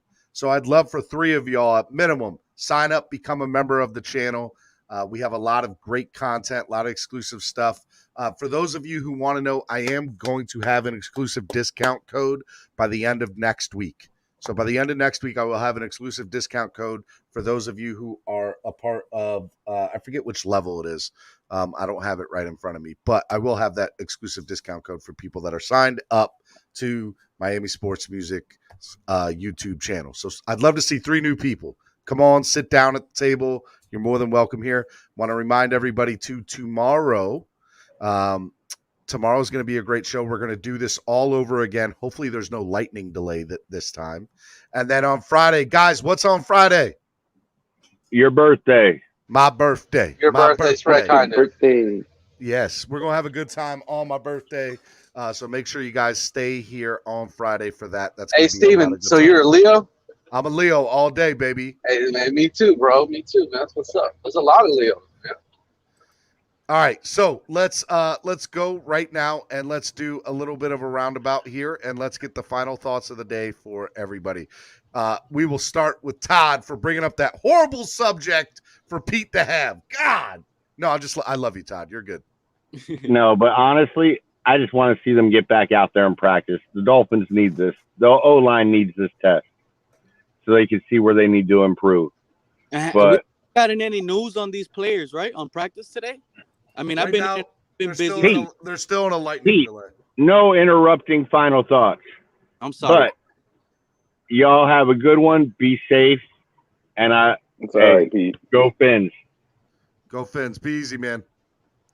All right, let's go to Irving. Irving, you're next. I'm after Irving, please. Yeah, man. I have the same I share the same sentiments as Todd. This is a very, very good test for the offensive line against this very, very, very talented Chicago front that includes Khalil Mack. So I want to see what they can do. Remember, offensive line is key to this team season, bro, and to Tua's success too. So let's see how Tua plays too, man. This is a nice test for him. They got a good defense, so Fins up. Guys, don't miss. Yeah, Spurs suck. Flaming turds. Y'all retirement home. Irving, have a blessed Irving, I love you, brother. Be good, man. All right, have a good one, guys. Everybody out there. Flame out.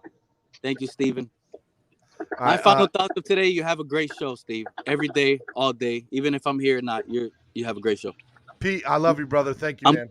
I'm going to be doing my homework now once I get off. I'm going to be looking for things in this training camp practice that I at least I can try to speak positive, but I haven't been able to keep up. I don't know. So once I get off, I'm going to look up some stats, see what we did, see what's going on with this Chicago Bears practice. I'm looking to see some positives. But, man, I just don't know where we're at right now with this practice. So I appreciate you letting me up. All of you guys have a blessed day. Fins up for life no matter what. And it's Tua time because the game's around the corner. Let's get it. Time to grind, time to shine. Appreciate it, Pete. All right, let's go to Russell. He's probably at work, man. Russell, you there? All right, we'll take Russell off. All right, we will go. I'm going to let Finsanity go last. So I will go with you, Estefan. Thanks for having me on, bro. Happy birthday. Before I forget, I'll tell you right now. Happy birthday. Yeah, man. I hope they show up. I hope we hear. I hope there's a buzz. I know, a lot of these beat writers are, they're not going to tell a whole lot of the truth. But yeah, man, I hope we get some kind of information that's just, an unbiased. Call it how they see it type, So I know TD was saying he has a plug or a connection, and I think he's going to get some info for everybody. So just giving everybody a heads up. So that's what's up, man. All right, Estefan. Thanks for having me on the show, man. Love you, brother. Be good. All right. And then there was one. What is going on, Finsanity? How are you? First shout out to D1, Logan, Todd, Pete, Esteban. If I forgot anybody, charge it to my my heart, my mind, not my heart. It was a great show, guys. Had fun talking with you guys on a Wednesday. You made my Wednesday very interesting. Hey, Chef Jim. Man, listen, don't get mad because the media. What about me? Oh my gosh! Don't get mad at the media. We don't care about the media. This is why we have these platforms on YouTube so we can hear what we want to hear. Basically, that's what it sounds like. And I don't care about the opinion of people who don't care about us, who don't watch us, and who aren't taking the time to learn about this team and how we've developed. Just years ago, they were calling us a disgrace for the rebuild. And now they have to put some respect on our name on this defense and the fact that we are still contending. Put some respect on my name. 3 years after tearing every single wall down in this franchise. So don't get upset when they say what they say. We know who we are. We know as a fan base, we're going to cheer and root for this team. And we got their backs. We don't need the national media to have our backs. That's what fans are for. And when they are on us because we're winning and they are on us because we're making playoff runs and pushes and stuff like that, then you know what? They can join the bandwagon just like they do with every other team that comes up in the mix, miss. But until then, it's always fins up. Shout out to the joint practices. I hope Flores makes Tua throw into the wind all game. All practice, build up that arm strength a little bit. And, you never know when you're going to be in a situation like that. So why not in the Windy City get some practice with that? You might not always have the wind at your back. So shout out to that. Thank you for having a great stream, Steven. I had a blast. And fins up, everybody. Finsanity, thank you for coming on. And thank you for saying thank you to me. I appreciate it. It's good to know that I'm loved. All right. That's all I want to know, that I'm loved. That's a strong verb. Nah, it's always love, Steven. It's always love, Steven. All right, Finsanity, you're the best. I'll talk to you later, girl. Yes, sir. All right, be easy.